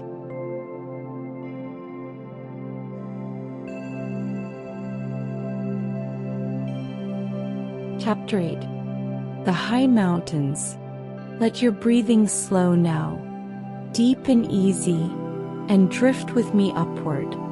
Up from the ice, up from the deserts, up to where the earth reaches toward the sky, to mountains so high that the air grows thin, where every breath is a labor, where the edge of survival is measured in altitude. The high mountains, where exploration means climbing, where discovery is vertical, where some vanished into the clouds and never returned. Breathe gently. Let the oxygen fill your lungs easily, effortlessly, and listen to stories of those who climbed where breathing itself becomes a battle. In the early 1920s, Mount Everest was the ultimate challenge. the highest point on Earth, 29,000 feet above sea level. No one had ever reached the summit. Many doubted it was even possible for humans to survive at such altitude. A British schoolteacher and experienced climber named George Mallory became obsessed with Everest. He joined 3 expeditions to the mountain in the early 1920s. Each time he climbed higher, learning the mountain, pushing the limits. When asked why he wanted to climb Everest, Mallory gave his famous reply, "Because it's there." In 1924, Mallory returned for a 3rd attempt. He was older now, 40 years old, but determined. On June 8, Mallory and his young climbing partner Andrew Irvine set out for the summit. They were last seen through a telescope from below, climbing strongly toward the summit ridge, then disappearing into clouds. They never returned. For 75 years no one knew what happened. Did they reach the summit? Did they die on the way up or on the way down? The mountain kept its secret. In 1999, climbers found Mallory's body on the mountain, remarkably preserved by the cold. He had fallen, the rope broken. But whether he had summited first, whether he and Irvine had stood on top of the world before falling, remains unknown. Mallory vanished on Everest, becoming part of the mountain's legend. The mystery of whether he summited haunts mountaineering history. He may have succeeded. He may have died trying. The mountain won't tell. Let that mystery settle. The body preserved for 75 years. The answer forever uncertain. Vanished into the clouds. Nearly 30 years after Mallory disappeared, 2 men finally stood on Everest's summit with certainty. On May 29, 1953, Edmund Hillary, a New Zealand beekeeper, and Tenzing Norgay, a Nepali Indian Sherpa climber, reached the top. They were part of a large British expedition, carefully planned, well supplied. But in the end it came down to 2 men climbing together, supporting each other, pushing through the final exhausting steps. Hillary stepped onto the summit first, followed seconds later by Tenzing. They spent 15 minutes at the top of the world. Hillary took photographs. Tenzing left offerings to Buddhist gods. They buried a small cross. And then they descended because staying would mean death. When they returned to camp and the news spread to the world, both became heroes. But the dynamics were complicated. Hillary was celebrated in the West. Tenzing was sometimes treated as merely Hillary's guide, rather than a co-equal climber. The question of who stepped on top first became contentious, politically charged. Both men tried to defuse this. They had climbed together. They had summited together. That was what mattered. Hillary and Tenzing survived Everest. They reached the summit and came back to tell about it. They proved it was possible. The mountain could be climbed. Rest with that image. 2 men on the summit. The world spread below them, breathing in thin air, and then turning to descend to survive. After Hillary and Tenzing proved it possible, others followed. Everest became a magnet for climbers from around the world. But it remained dangerous, deadly. The altitude, the weather, the avalanches. Everest killed as often as it allowed success. In 1975, a Japanese woman named Junko Tabai joined an all-woman expedition to Everest. Women had been told for years that they weren't strong enough for high-altitude mountaineering. Tabiai set out to prove otherwise. The expedition faced disaster when an avalanche struck their camp in the night, burying Tabiai and her teammates. She was knocked unconscious, buried in snow and tent fabric. Her teammates dug her out. She was injured, shaken, could barely move. But 12 days later, Tabiai reached the summit. The first woman to stand on top of Everest. She had survived the avalanche and continued climbing. Tabiai didn't stop there. She decided to climb the highest peak on each continent, the 7 summits. It took her years, but she completed them all. The first woman to do so. Tabiai survived through determination and by refusing to accept limits placed on her because of her gender. She climbed the highest mountains on Earth and came home to tell about it. Think of that as you breathe. The avalanche, the burial, and then days later the summit. The refusal to let disaster stop the climb. But Everest and the great peaks of the Himalayas were not just climbing challenges. They were also geographic mysteries. The high valleys, the remote regions, the hidden places between the peaks. In the late 1800s, a guide named Ghulam Rasul Galwan worked with European explorers to navigate and map the Himalayan valleys. These were remote, politically sensitive regions. Galwan knew the paths, the passes, the dangers. He guided expeditions through areas that few outsiders had ever seen. Galwan's knowledge made exploration possible. He survived the mountains through intimate understanding of them. He knew which routes were passable, which seasons were safe, where water could be found. The explorers he guided received credit for discoveries, but it was often Galwan's expertise that got them there and back alive. His name now graces a valley in the region, the Galwan Valley, a reminder that local knowledge is often the key to survival in extreme environments. Around the same time, a remarkable secret operation was underway. The British wanted to map Tibet, but foreigners were not allowed to enter. So they trained Indian surveyors called pundits to enter Tibet in disguise, mapping secretly.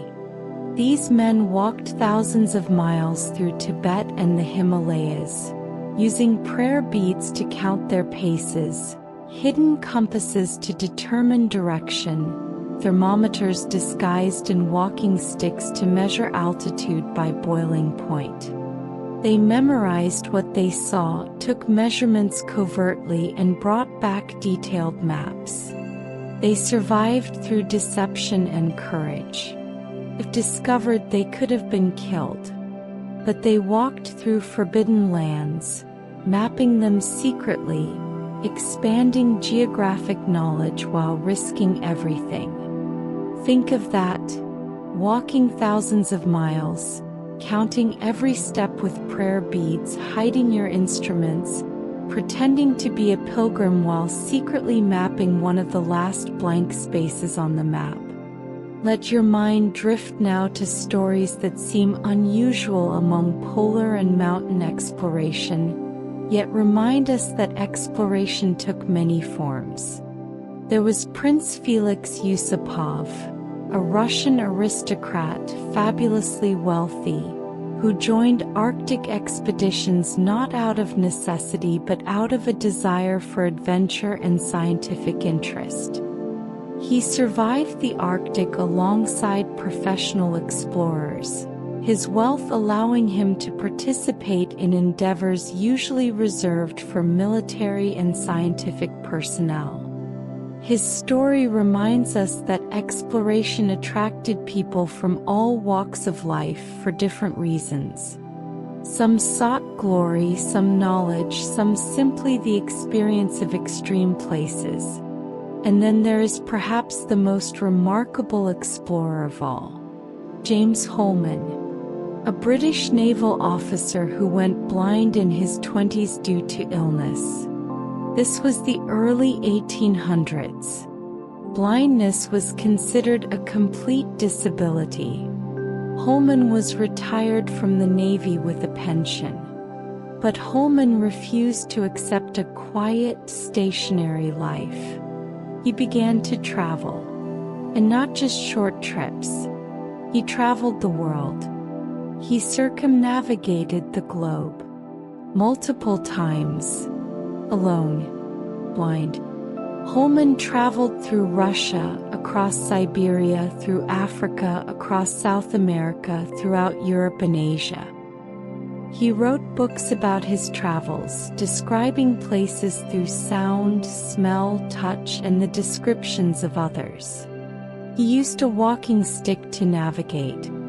He relied on guides sometimes, but often traveled independently. How did he survive? Through adaptation. Through developing his other senses to an extraordinary degree. Through accepting help when needed but insisting on his own agency and independence. Through refusing to let blindness confine him. Holman's contemporaries were amazed and sometimes suspicious. How could a blind man travel so far? Some accused him of fraud, of not really being blind, or of having others do his traveling for him. But Holman was genuine. He really did travel the world blind, experiencing it in ways sighted people never could.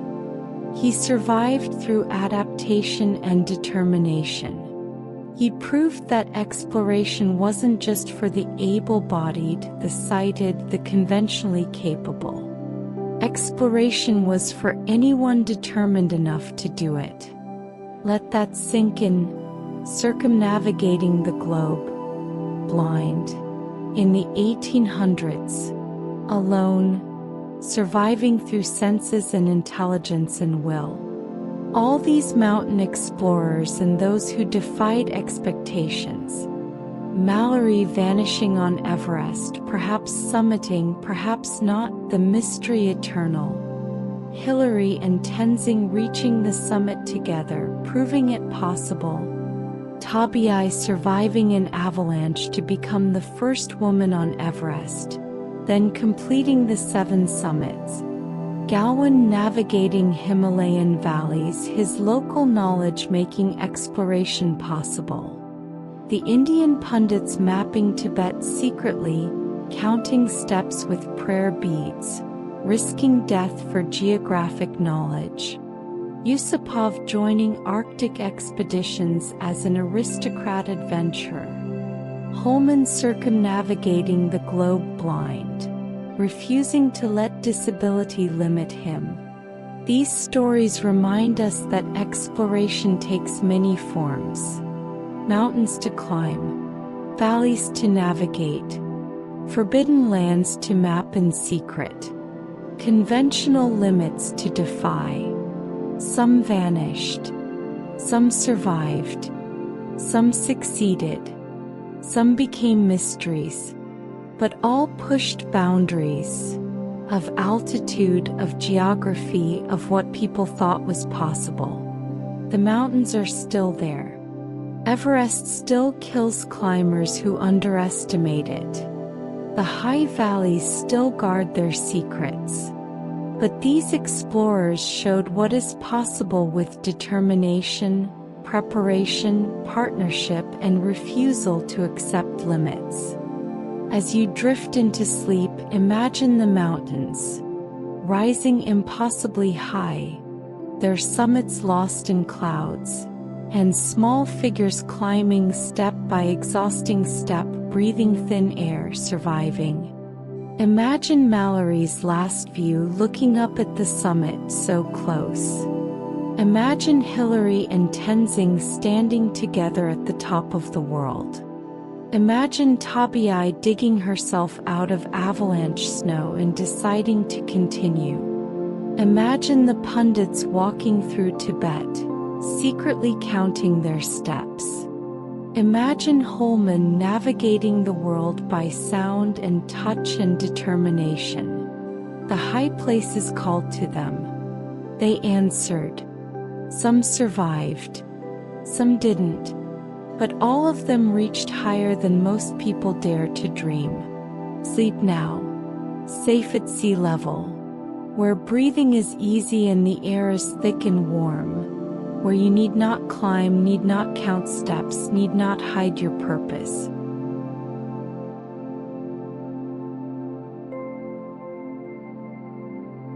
Chapter 9. Women who broke barriers. Let your muscles relax completely now. Feel the stillness embracing you, and drift into stories that were hidden, minimized, forgotten. Stories of women who explored when exploration was supposed to belong only to men. Who traveled when travel was forbidden to them. Who rewrote the world quietly without the fanfare given to their male counterparts. History favors conquerors. These explorers rewrote the world quietly. Breathe slowly, and let these stories of quiet defiance and extraordinary courage settle over you like moonlight. In 1766, a French expedition set out to circumnavigate the globe. It was a scientific voyage, carefully planned, well-funded. Aboard the ship was a botanist's assistant, a young man helping to collect and catalog plant specimens. He wasn't a man. She was a woman named Jean Barrett, disguised in men's clothing. Women were forbidden on naval vessels. Absolutely forbidden. But Barrett wanted to see the world, to participate in scientific discovery. And her companion, the expedition's botanist, wanted her expertise. So she disguised herself, cut her hair, bound her chest, wore men's clothes, took a man's name. For over 2 years, Barrett lived this disguise. He worked alongside the crew. She went ashore at islands across the Pacific, collecting plants, pressing specimens, cataloging the natural world. She survived storms, disease, the constant fear of discovery. Eventually, she was discovered. The disguise couldn't hold forever in such close quarters. She was put ashore at Mauritius. But by then she had traveled most of the way around the world. She eventually made it back to France via other ships. Jean Barrett became the first woman to circumnavigate the globe. But she did it in disguise, in secret, risking punishment, risking shame, risking everything for the chance to explore. Think about that as you breathe, binding your chest every day, speaking in a lower voice, hiding who you are completely, just for the chance to see the world and contribute to science. Let that image rest, and drift forward in time to the mid-1700s to another woman's journey. Isabella Godin. Isabella lived in South America with her husband, a French scientist. When he had to travel back to France, she stayed behind, planning to join him later. But years passed. Political complications, wars, bureaucratic tangles. She couldn't get permission to leave. Finally, after 20 years of separation, Isabella decided to make the journey herself. She would travel from Ecuador across the Andes, down the Amazon River to the Atlantic coast, then sail to France. Thousands of miles. Much of it through unexplored rainforest. She set out with a small group, her brothers, servants, guides. But disaster struck in the rainforest. Disease swept through the group. One by one they died. Isabella was left alone in the Amazon rainforest, far from any settlement, surrounded by death. He could have died too. Should have, by any reasonable calculation. But Isabella survived. She walked through the jungle alone for days, surviving on what she could find, until she encountered indigenous people who helped her reach a mission station. From there she continued her journey, down the Amazon across the Atlantic to France. After 20 years of separation, she was reunited with her husband. Isabella Godin completed a solo global journey, or at least, a journey that spanned the globe in scope and difficulty. She survived the Amazon alone. He crossed an ocean. She reunited with her husband after 2 decades. And history barely remembers her name. Rest with that, alone in the rainforest. Everyone dead around her. And she kept walking, kept surviving, kept moving toward her goal.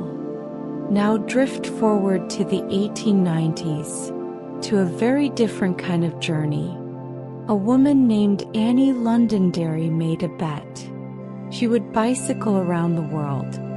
As a woman, in the 1890s, when women riding bicycles at all was considered scandalous. Annie left Boston in 1894 with almost no money, no experience, and a bicycle. She rode across America, sailed to France, cycled through Europe, traveled through the Middle East and Asia, crossed the Pacific, cycled back across America. She earned money as she went, selling advertising space on her bicycle and clothing, writing articles, giving lectures. She invented stories about herself, changing her background to make better copy. She was part explorer, part showman, part fraud. But she did complete a circumnavigation. Annie survived through audacity and publicity.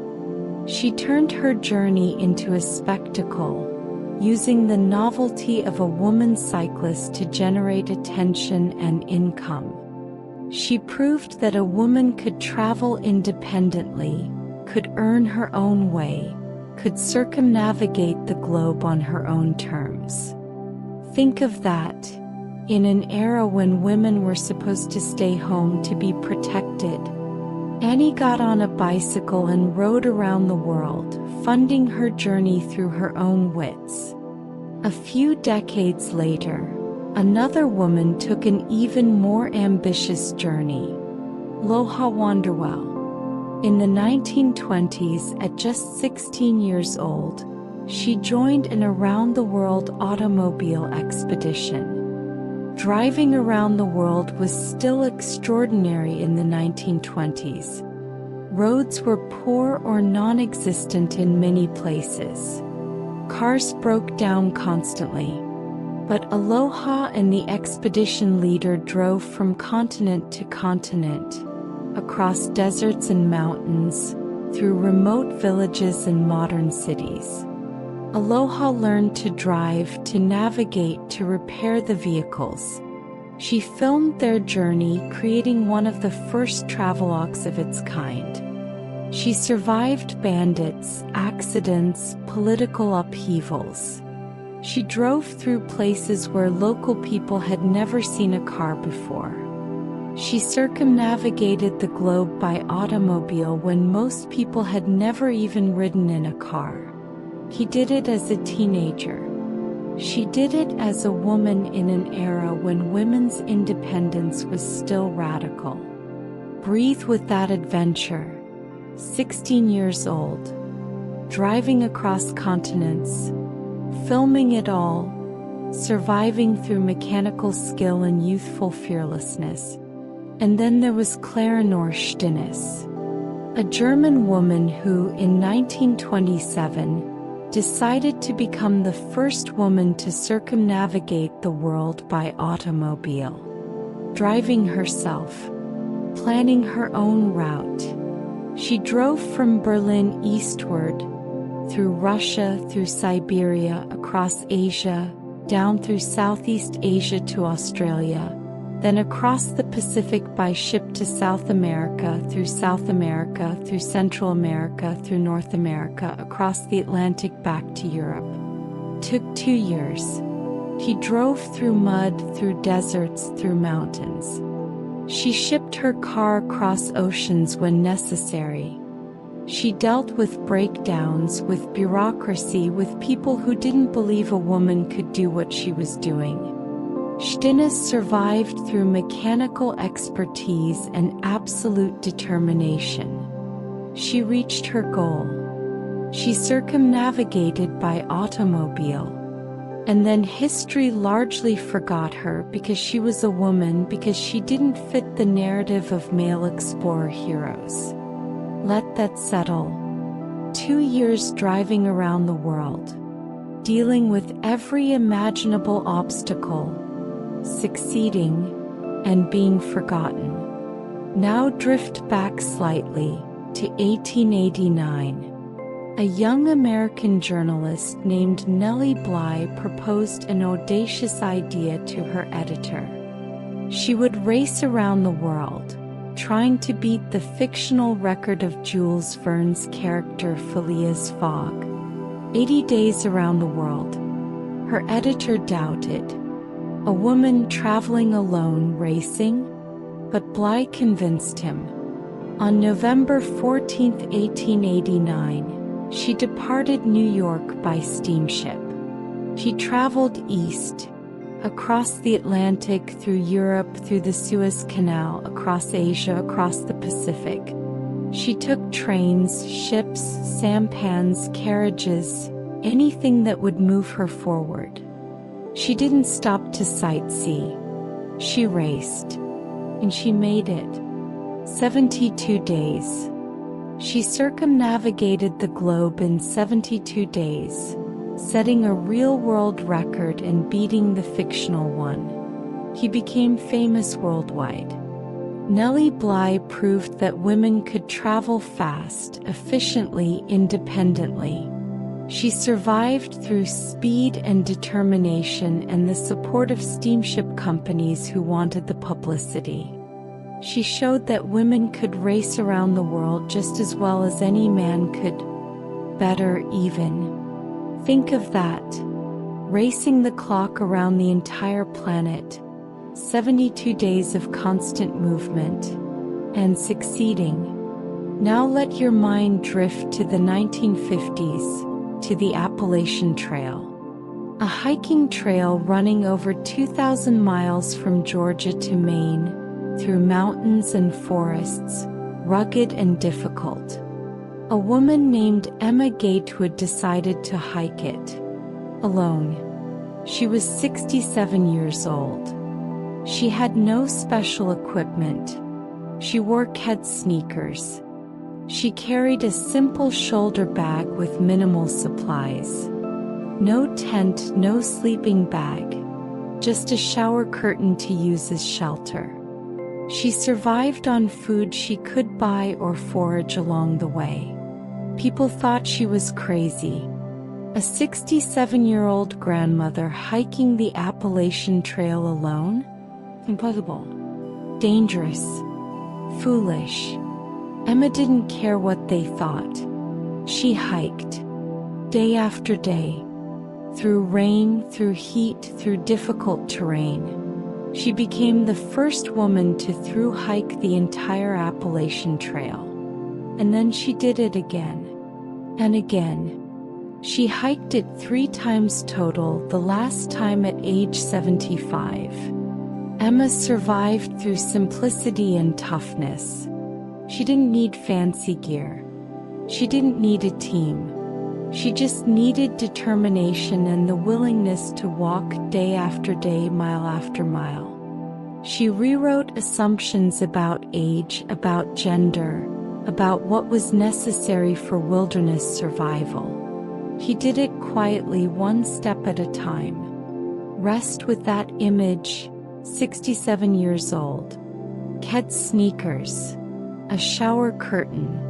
Hiking 2,000 miles alone. Surviving through sheer toughness. And finally drift to the modern era. To 2009. A 16-year-old Australian girl named Jessica Watson decided to sail solo around the world. Non-stop. Unassisted. She was young. She was small. She had limited sailing experience. Everyone told her it was too dangerous. The Australian government tried to stop her. Experts said she would die. Jessica sailed anyway. She left Sydney in October 2009 in a small pink yacht. She sailed alone across the Pacific, around South America, across the Atlantic, around Africa, across the Indian Ocean, back to Australia. 7 months at sea.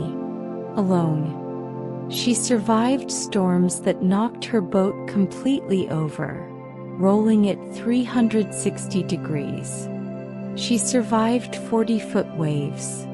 She survived equipment failures, exhaustion, loneliness. She was just a teenager alone on the ocean for months. And she made it. She sailed back into Sydney Harbour in May 2010, having circumnavigated the globe solo as a teenager. The youngest person to do so at the time. Jessica survived through preparation, through skill learned young, through mental toughness, and through the support of family who believed in her even when the world didn't. Think of that, 16 years old, alone at sea for 7 months. The boat rolling over in storms, and surviving, succeeding. All these women. Barrett circumnavigating in disguise. Isabella Godin surviving the Amazon alone. Annie Londonderry bicycling around the world for a bet. Aloha Wanderwell driving around the world as a teenager. Stinnes circumnavigating by automobile. Nellie Bly racing around the world in 72 days. Emma Gatewood hiking the Appalachian Trail at 67. Jessica Watson sailing solo around the world at 16. They rewrote what was possible. They ignored the limitations placed on them. They disguised themselves when necessary, survived alone when necessary, raced when necessary, endured when necessary. They broke barriers. Not with fanfare, not with military backing, not with official recognition. They did it quietly, through individual determination, through refusing to accept no. History often forgot them, or minimized their achievements, or remembered the men who did similar things while forgetting the women who did them first, or younger, or with less support. But they did it. They explored. They survived. They circumnavigated. They crossed. They hiked. They sailed. They drove. They raced. They rewrote the world quietly, one journey at a time. As you drift into sleep, imagine their journeys. Barrett collecting plants in disguise. Isabella alone in the rainforest. Annie on her bicycle crossing continents. Aloha and Clarenor driving through deserts. Nellie racing against the clock. Emma walking mile after mile in her Keds. Jessica alone on the ocean, her pink boat tiny against the waves. Imagine their determination. Their refusal to be limited. Their quiet rewriting of what women could do, what humans could do. They didn't conquer. They didn't claim. They traveled. They survived. They completed their journeys. They rewrote the rules. And in doing so they changed the world. Quietly, persistently, successfully. Sleep now. Rest in the knowledge that barriers are meant to be broken. That age is just a number. That gender is not a limitation. That determination can overcome almost any obstacle. These women proved it. Journey by journey. Mile by mile. Day by day. Rest well. Dream of open roads and open seas. Dream of trails stretching ahead. Dream of the world waiting to be explored by anyone brave enough to try.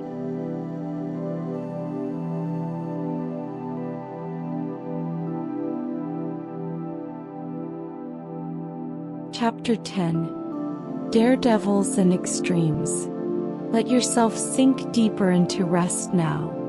Feel the gentle pull of sleep, and drift with me to the edges of human daring. To those who didn't just explore distant lands, but tested the very limits of what was survivable. Who went over waterfalls, across oceans on rafts, up into the stratosphere, down to the deepest seas. The daredevils, the extremes, the explorers who asked not where can I go, but how far can humans possibly survive? Breathe slowly, and let these stories of extraordinary risks and remarkable survival wash over you. In 1901, a 63-year-old schoolteacher named Annie Edson Taylor faced a problem. She was poor. She was aging. She had no savings, no prospects. She needed money and she needed attention. So she decided to do something no one had ever done. She would go over Niagara Falls in a barrel. Niagara Falls. 167 feet of thundering water. People had gone over by accident and died.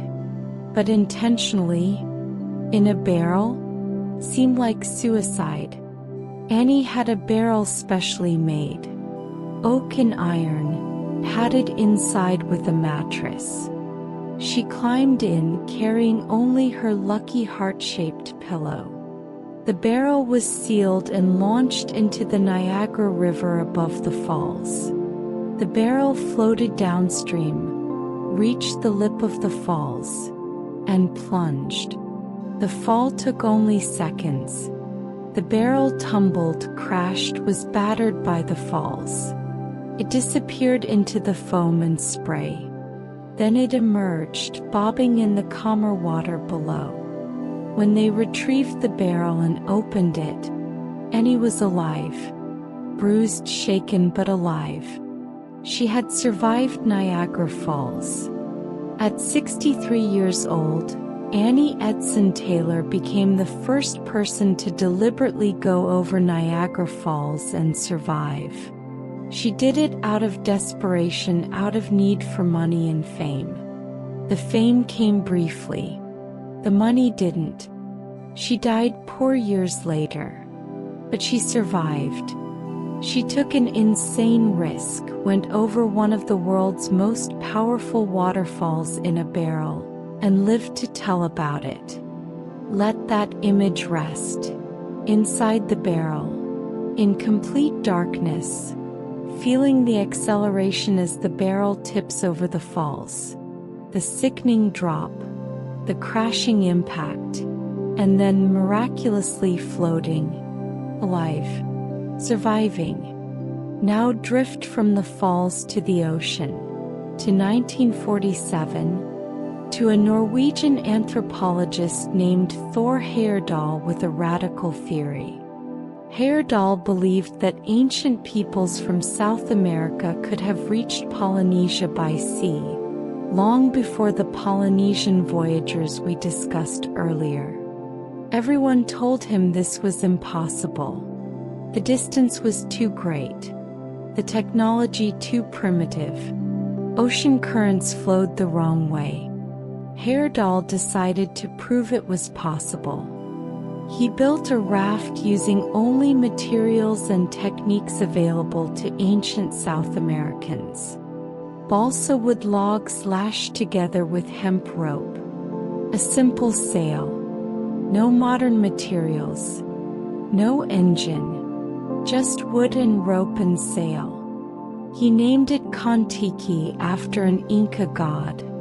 And in April 1947 he and 5 companions sailed this raft from Peru, out into the Pacific Ocean. They floated west, carried by currents and wind. The raft creaked and bent with the waves but held together. Flying fish landed on deck, providing food. Sharks circled below. Storms threatened to break the raft apart. For 101 days, they drifted across 4,300 miles of open ocean on a primitive raft. No way to turn back. No way to call for help if something went wrong. Just 6 men on logs, trusting ancient technology, testing a theory. And they made it. The Kon-Tiki reached Polynesia, crashing onto a reef but surviving. Heyerdahl had proven it was possible. Ancient peoples could have made this journey. The survival of the Kon-Tiki expedition was survival through trust in old methods, through respect for ancient knowledge, through willingness to risk everything to test an idea. Think of that as you drift, floating on logs in the open ocean. 101 days. Thousands of miles from land, surviving on a raft held together with rope. Now let your mind rise, up from the ocean, up into the sky, higher and higher, to where the air grows thin and the sky turns dark even in daylight. In 1931, a Swiss physicist named Auguste Piccard wanted to study cosmic rays. But to do that he needed to get much higher than any airplane could fly. So he built a pressurized capsule, hung it beneath a massive hydrogen balloon, and ascended into the stratosphere. Higher than anyone had ever gone. Up and up and up. The balloon expanded as air pressure dropped. The capsule protected him from the near vacuum outside. Through the small windows, Piccard could see the curvature of the earth, the blackness of space above. He reached over 51,000 feet, nearly 10 miles high, higher than Mount Everest. In the stratosphere where there's almost no air, where temperatures plunge, where humans cannot survive unprotected. Piccard survived in his capsule, made his measurements, and then descended. He had opened the door to high-altitude exploration. He had shown that humans could survive in the stratosphere with proper equipment. But Piccard wasn't done exploring extremes. Decades later, he turned his attention in the opposite direction. Not up but down. Into the ocean depths. In the 1950s, Piccard designed a new kind of vessel. A bathyscaphe. A pressurized sphere that could descend to the deepest parts of the ocean. He called it the Trieste. In 1960, his son Jacques Piccard, along with U.S. Navy Lieutenant Don Walsh, took the Trieste to the deepest known point on Earth. The Challenger Deep in the Mariana Trench. Nearly 7 miles down. Deeper than Everest is tall. They descended for hours into increasing darkness and pressure. The pressure at that depth is over 1,000 times surface pressure. Enough to crush almost anything. But the Trieste sphere held. They reached the bottom. The deepest place on Earth. They looked out the small window and saw life. A flatfish. Even in the deepest abyss, life had found a way. They had survived the descent and the crushing pressure. They surfaced safely hours later, having visited a place more remote than the surface of the moon would be a decade later. Auguste Piccard had explored both extremes, the highest reaches of the atmosphere and the deepest depths of the ocean. He survived both. He showed that with proper engineering and courage, humans could visit the most extreme environments Earth offers. Rest with that. The same man, up in the stratosphere where there's no air, down in the abyss where the pressure would crush you instantly, surviving both through careful preparation and bold vision. Around the same time Piccard was pioneering deep-sea exploration, another man was making the ocean accessible in a different way. Jacques Cousteau, a French naval officer and ocean enthusiast.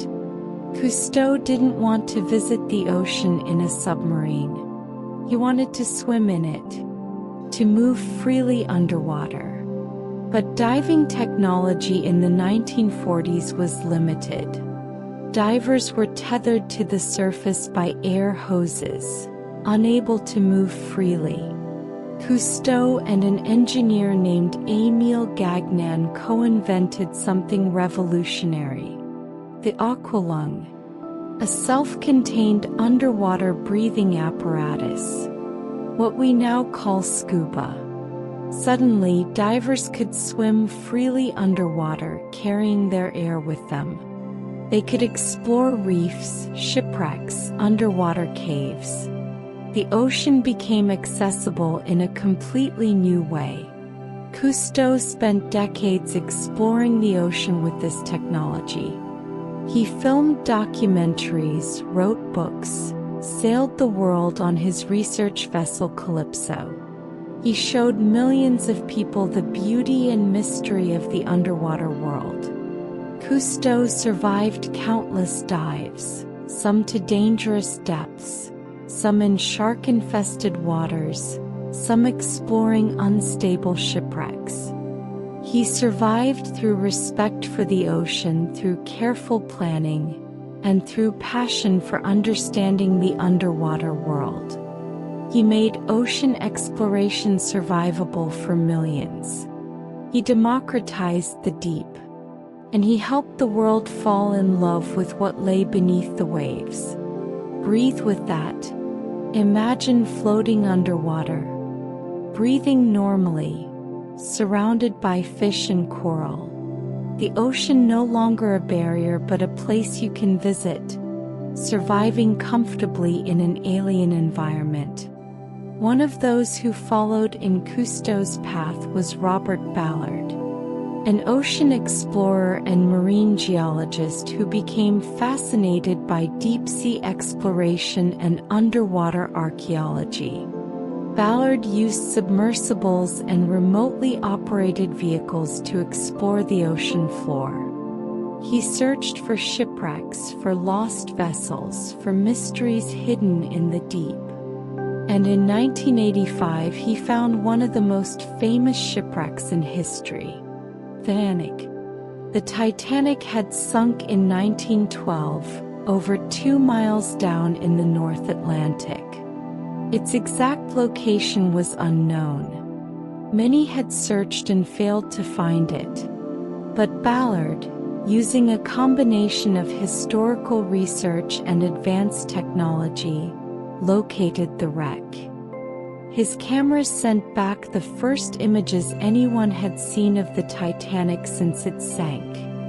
The ship broken in two, debris scattered across the ocean floor, but still recognizable, still powerful. Ballard survived the challenges of deep ocean exploration. The pressure, the cold, the danger of equipment failure miles below the surface. He brought back images that helped the world understand what had happened to the Titanic. He showed that even the deepest ocean could be explored, that lost things could be found, that the past could be recovered from the abyss. Think of that, 2 miles down in the dark, using robots and cameras, finding a ship lost for 73 years, bringing its story back to light. All these daredevils and extreme explorers. Annie Taylor surviving Niagara Falls in a barrel at 63. Heyerdahl drifting 4,300 miles across the Pacific on a balsa raft. Auguste Piccard reaching the stratosphere and later the deepest ocean. Cousteau co-inventing scuba and opening the ocean to millions. Ballard finding the Titanic in the abyss. They didn't explore distant lands. They explored extremes. They tested limits. They asked, can humans survive this?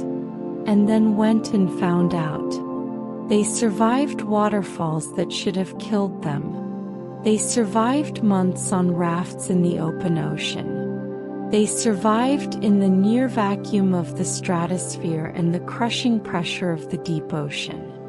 They survived countless dives, countless risks, countless moments where death was one equipment failure away. They survived through courage, through preparation, through respect for the forces they were challenging, and through a willingness to risk everything to push the boundaries of the possible. As you drift into sleep, imagine their journeys. Inside the barrel going over the falls, on the raft floating across endless ocean, in the capsule ascending into the black sky, in the sphere descending into the crushing deep, swimming freely underwater, exploring a shipwreck 2 miles down. Imagine the extremes they survived, the risks they took, the boundaries they pushed. They showed that humans can survive the most extreme environments Earth offers. That with the right equipment, the right preparation, the right mindset, we can visit the highest heights and the deepest depths. They were daredevils, yes, but they were also survivors. And their survival expanded human possibility, showed us what we can do, where we can go. Sleep now. Safe at normal altitude, at normal pressure, in normal air. Rest easy knowing that others have survived the extremes so you don't have to. But their courage remains, their achievements endure, their example inspires.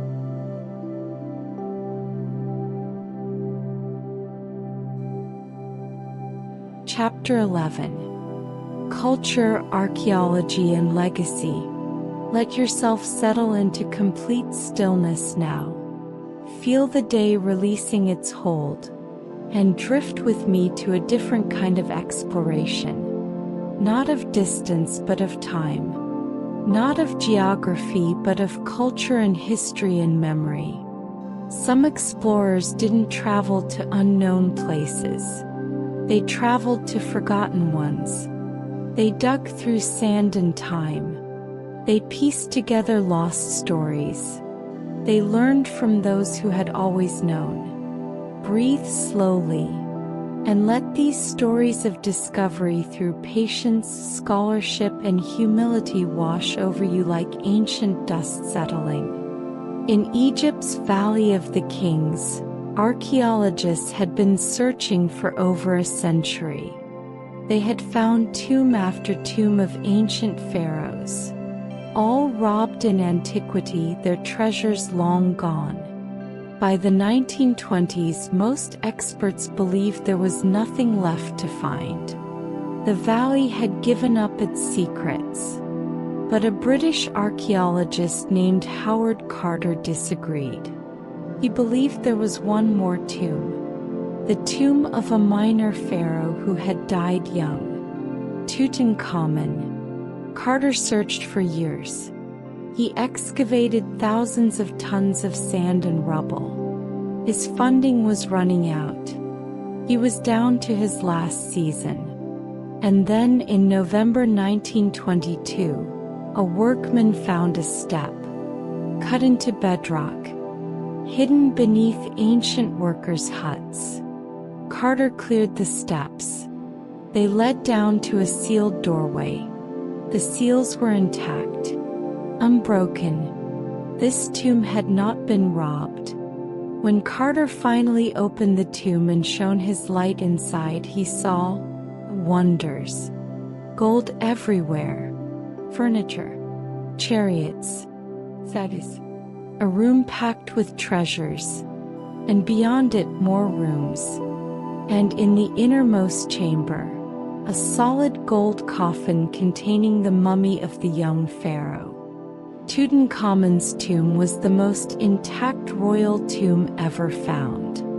It had survived 3,000 years sealed beneath the sand. And Carter had found it through persistence, through refusing to give up when everyone else had. Carter survived years of disappointment and near failure to make one of archaeology's greatest discoveries. He showed that patience and determination could uncover what everyone else had given up for lost. Let that image rest in your mind. The moment of opening the tomb, the flicker of candlelight on gold, 3,000 years of darkness suddenly illuminated, the past surviving, waiting to be found. Now drift to the other side of the world, to Australia in the early 1800s, to a French expedition led by Nicolas Baudin. While British explorers were claiming and colonizing Australia, Baudin led a scientific expedition to map and study the continent. His mission was not conquest but knowledge. His ships carried not just sailors but naturalists, artists, geographers, astronomers. They spent years mapping Australia's coastline in meticulous detail. They collected over 100,000 specimens of plants and animals, many unknown to science. They made astronomical observations. They met with Aboriginal peoples and documented their cultures with more respect than most European explorers of the time showed. Baudin's expeditions survived disease, shipwreck, political complications. Baudin himself died on the return voyage. But his work survived. His maps were the most accurate of Australia for decades.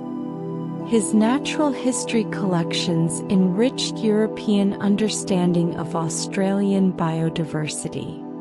Baudin showed that exploration could be about understanding rather than claiming, about scientific knowledge rather than territorial conquest.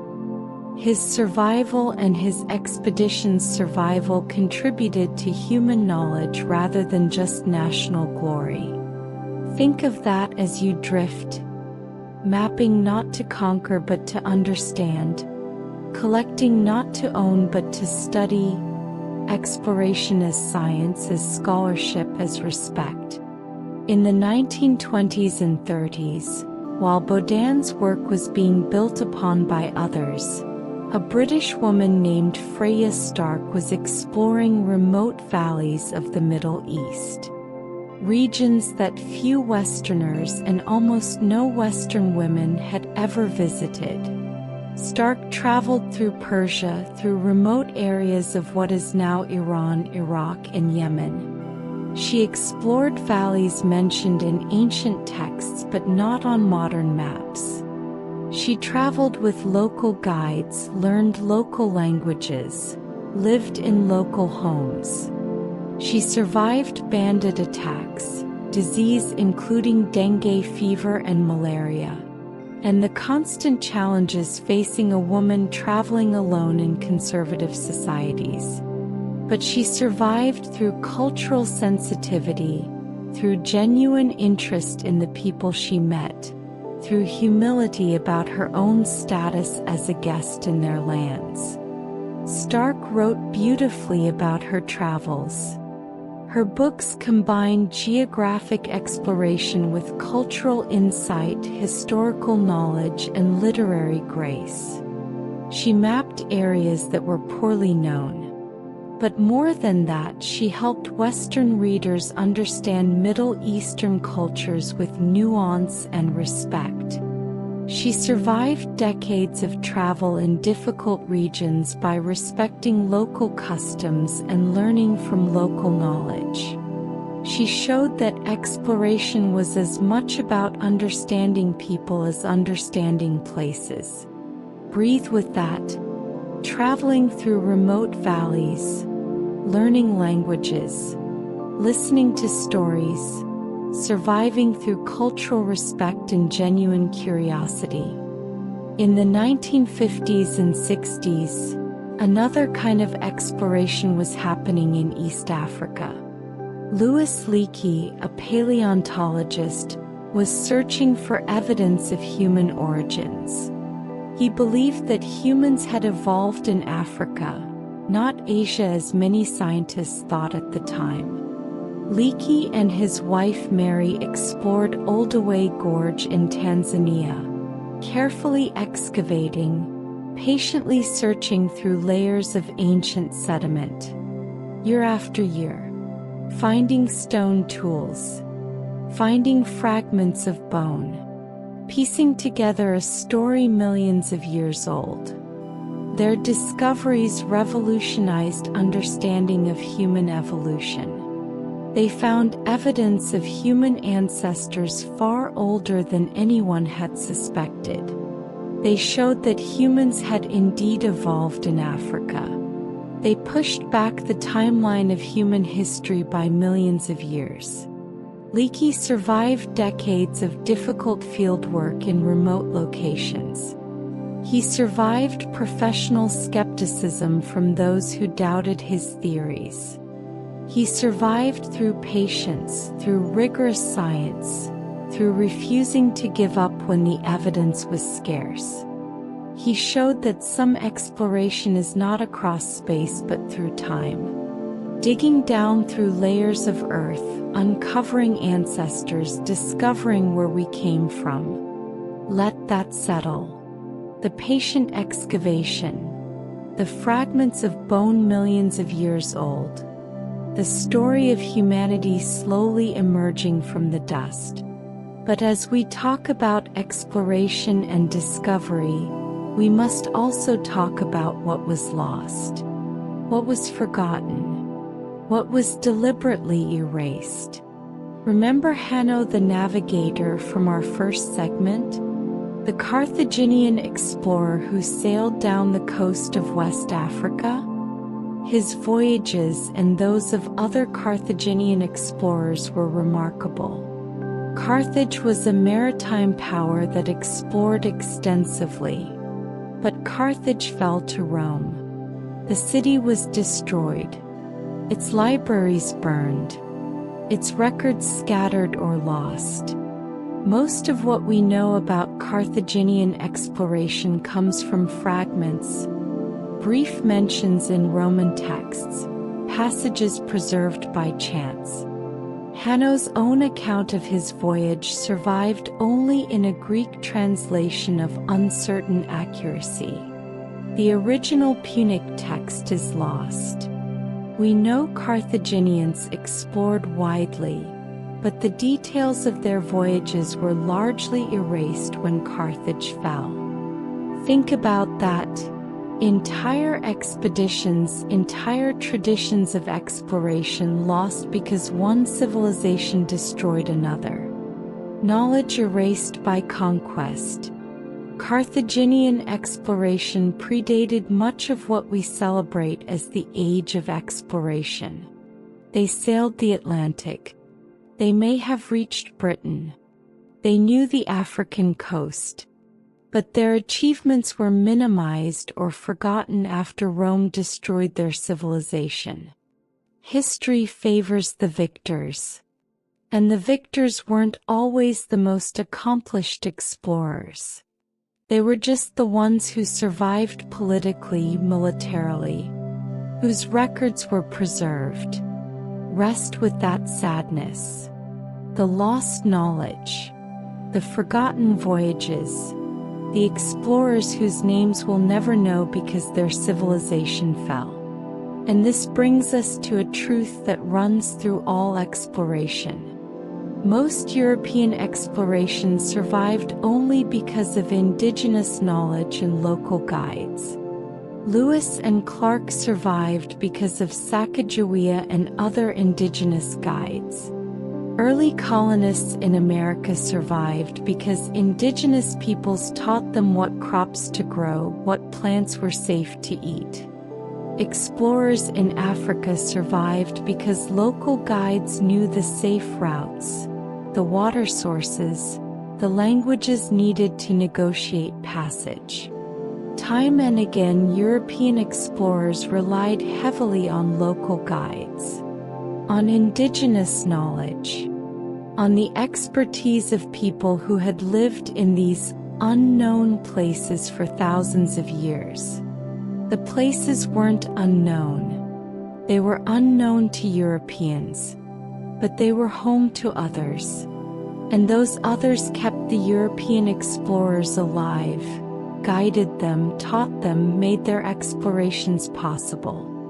Yet the local guides often went unnamed in historical accounts, their contributions minimized.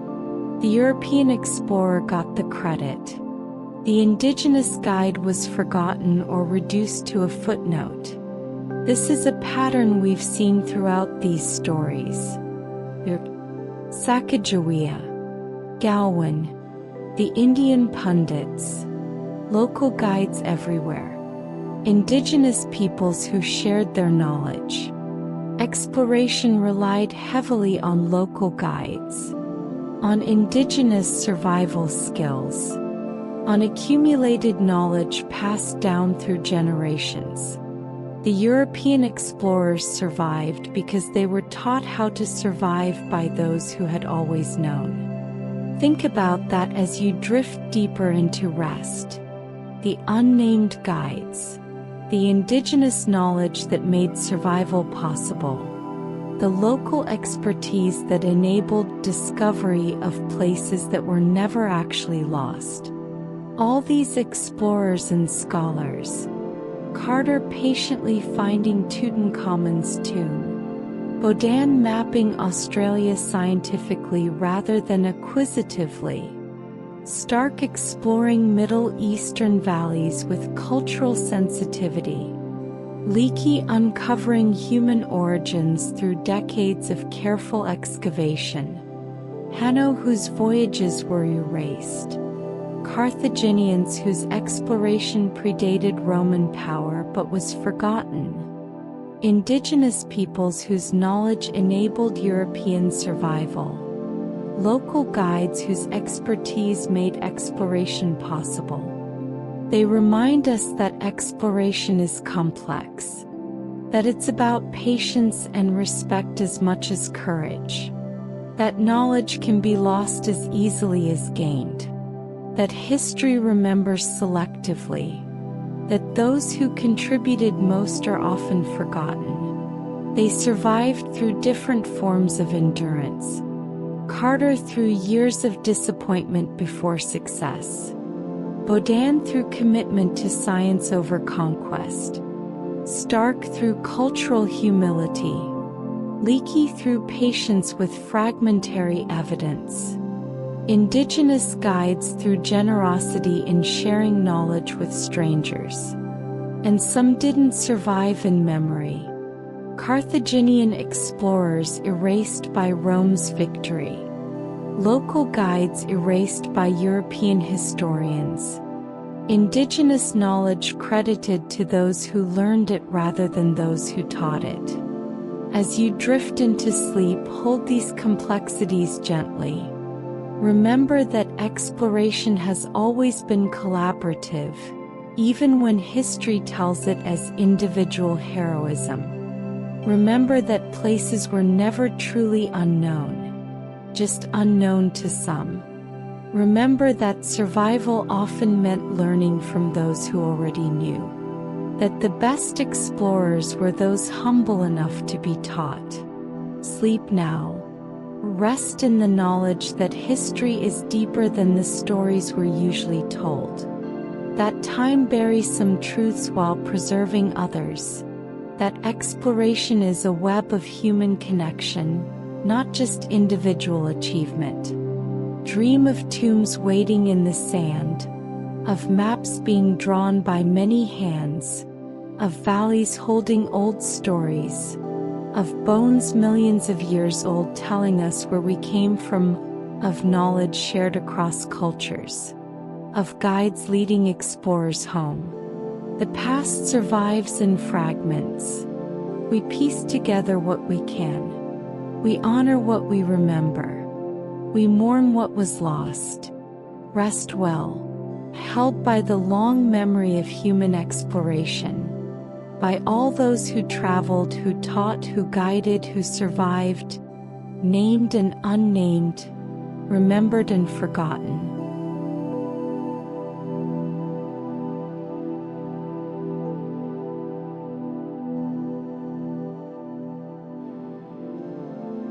Chapter 12. Closing the circle. Let yourself float now, completely relaxed, completely at peace, and drift with me one last time, back across all the journeys we've taken together, all the explorers we've met, all the survivals we've witnessed, and forward to what it all means, to what continues, to the thread that connects them all. Breathe slowly, deeply, and let these final thoughts settle over you like the ending of a long journey home. Over the centuries we've traveled together tonight, you've seen exploration change. In the beginning it was about claiming, about conquest, about finding routes for empire and gold. But slowly, gradually, exploration shifted from conquest to science, from claiming to understanding, from "this is mine" to "what is this?" Cook brought scientists on his voyages. Humboldt measured everything. Baudin collected specimens. The focus shifted from possession to knowledge, from conquest to curiosity. This shift didn't happen all at once. Conquest and science traveled together for a long time. Sometimes they still do. But the change was real. Exploration became more about understanding the world than owning it. And that shift helped more people survive. When the goal is knowledge rather than conquest, there's less violence, more cooperation, more learning from indigenous peoples rather than destroying them. Not always, not perfectly, but more. Let that shift rest in your mind. From conquest to science, from ownership to understanding, exploration maturing slowly, unevenly, but truly. And as explorers mapped the world, something else happened. Mapping enabled global trade. Routes that were once unknown became trade highways.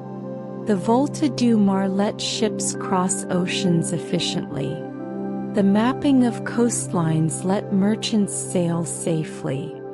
The discovery of passages let goods flow from continent to continent. Global trade grew because explorers had mapped the routes, had shown the way, had survived the journey and written down how to do it. And trade reshaped cultures and power. Spices from Asia reached European tables. Silver from America flooded global markets. Ideas and technologies spread along trade routes. Languages blended. Cultures influenced each other. Power shifted. Nations that controlled trade routes became wealthy. Those that didn't declined. The world became economically interconnected. for better and worse. The explorers survived their journeys, and their survival enabled connection. Connection enabled trade. Trade reshaped everything. Think of that cascade. A few brave or desperate souls crossing an ocean, and centuries later the whole world is connected because they showed it was possible. But we must also remember the shadow side of this story. Many explorers died unknown. For every Franklin whose disappearance became famous, there were countless others who vanished without trace. Who died in jungles, deserts, oceans, mountains, and no one ever knew what happened to them. They set out on journeys and simply never returned. Their names forgotten. Their stories lost. Their survival failed. Their contributions unknown. History remembers the successes, the survivors, the famous failures. But it forgets the unknown dead. The ones who tried and vanished. Who explored and died. Who discovered places they never lived to report. Others were erased from history. Not by death, but by historians who chose not to remember them. Who decided their stories didn't matter. Who left them out of the narrative. Carthaginian explorers erased when their civilization fell. Local guides erased from expeditions they made possible. Indigenous navigators whose knowledge Europeans used but didn't credit. Deliberately erased. Passively forgotten. Written out of history. And among those most erased, most undercredited, women and minorities. We've met some of them tonight. Sacagawea, who guided Lewis and Clark. York, who contributed everything and received nothing. Matthew Henson, who likely reached the North Pole first. Jean Barrett, who circumnavigated in disguise.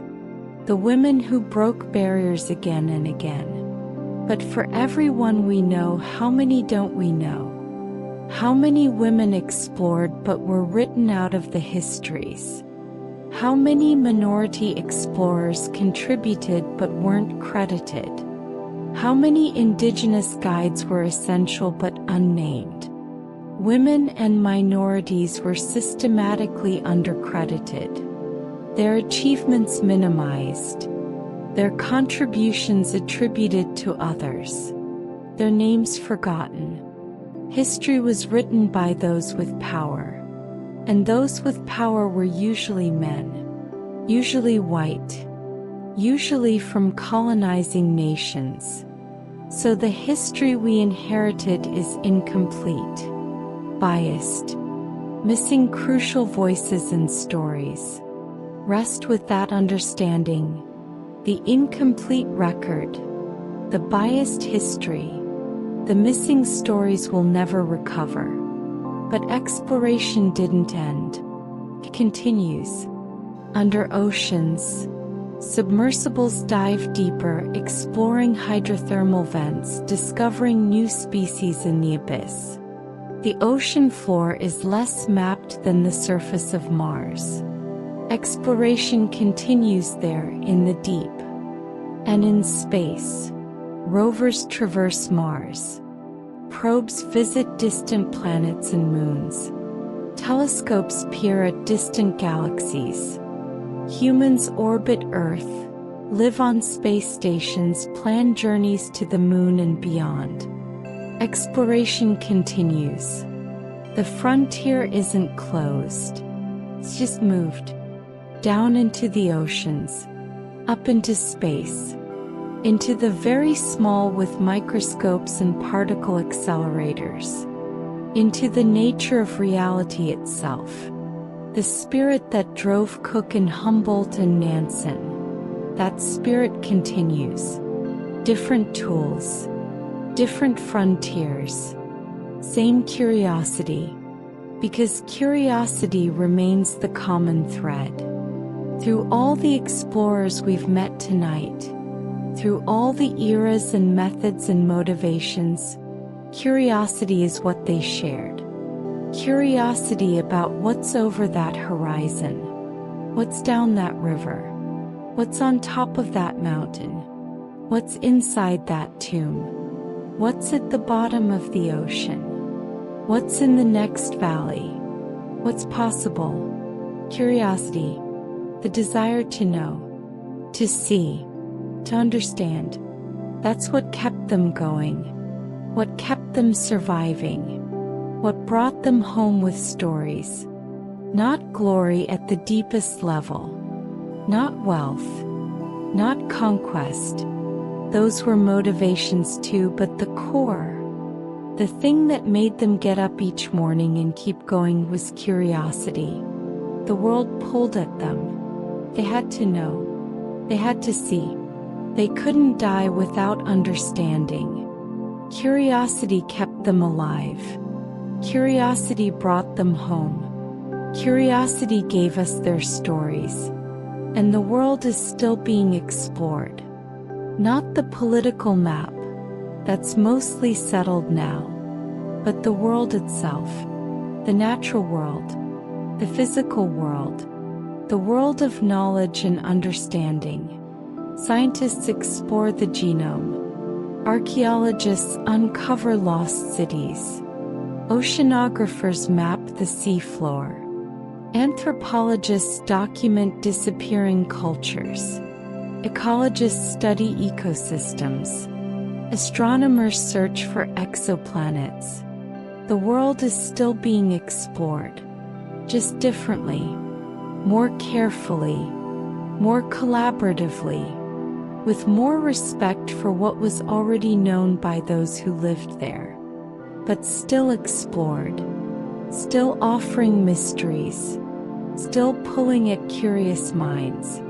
You lying here tonight listening to these stories, you're connected to all of it, to every explorer we've met, to their curiosity, to their survival, to their discoveries, because curiosity is human. The desire to understand is built into us.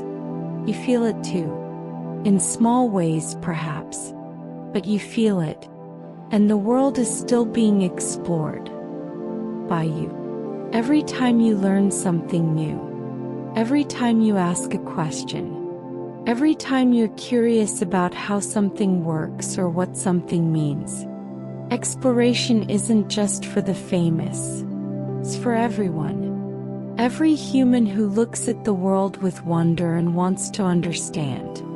Let that connect you to Polynesian navigators reading the stars, to Cabeza de Vaca surviving 8 years of wandering, to Shackleton saving every man, to Tobii climbing after being buried by an avalanche, to Barrett discovering in disguise, to Picard visiting the highest and lowest places, to everyone who survived to bring back knowledge.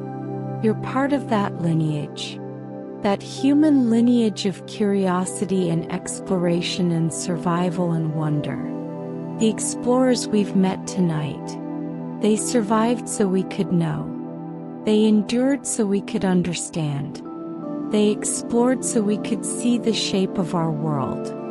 Some were heroes, some were flawed, some were both, but all were human, all were curious, all survived, or tried to survive, their explorations, and their legacy is the world we know, the mapped world, the connected world, the understood world, but also the world we're still discovering, still exploring, still trying to understand.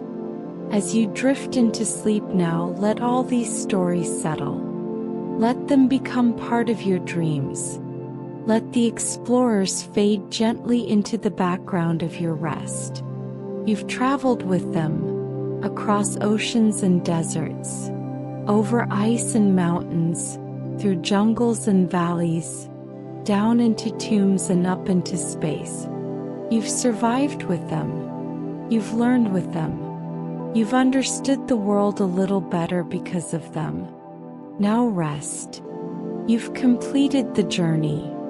You've drifted across the edges of the world. You've heard the stories of survival and exploration. You've connected with the human drive to know, to see, to understand. Sleep well. Dream of horizons. Dream of the next valley. Dream of what might be discovered tomorrow. The world is vast and beautiful and still mysterious. And you're part of it. Connected to every explorer who ever wondered what was beyond the horizon. Connected to everyone who will explore tomorrow. Rest now. Drift. Sleep. The journey is complete. The circle is closed. And all is well. The explorers watch over your dreams like distant stars. Their curiosity lights the darkness. Their survival gives you courage. Their stories connect you to the long human adventure of understanding our world. Sleep deeply. Rest completely. And wake tomorrow ready to explore your own edges. To follow your own curiosity. To survive your own journeys. To discover what calls to you. Rest well, explorer. Rest well.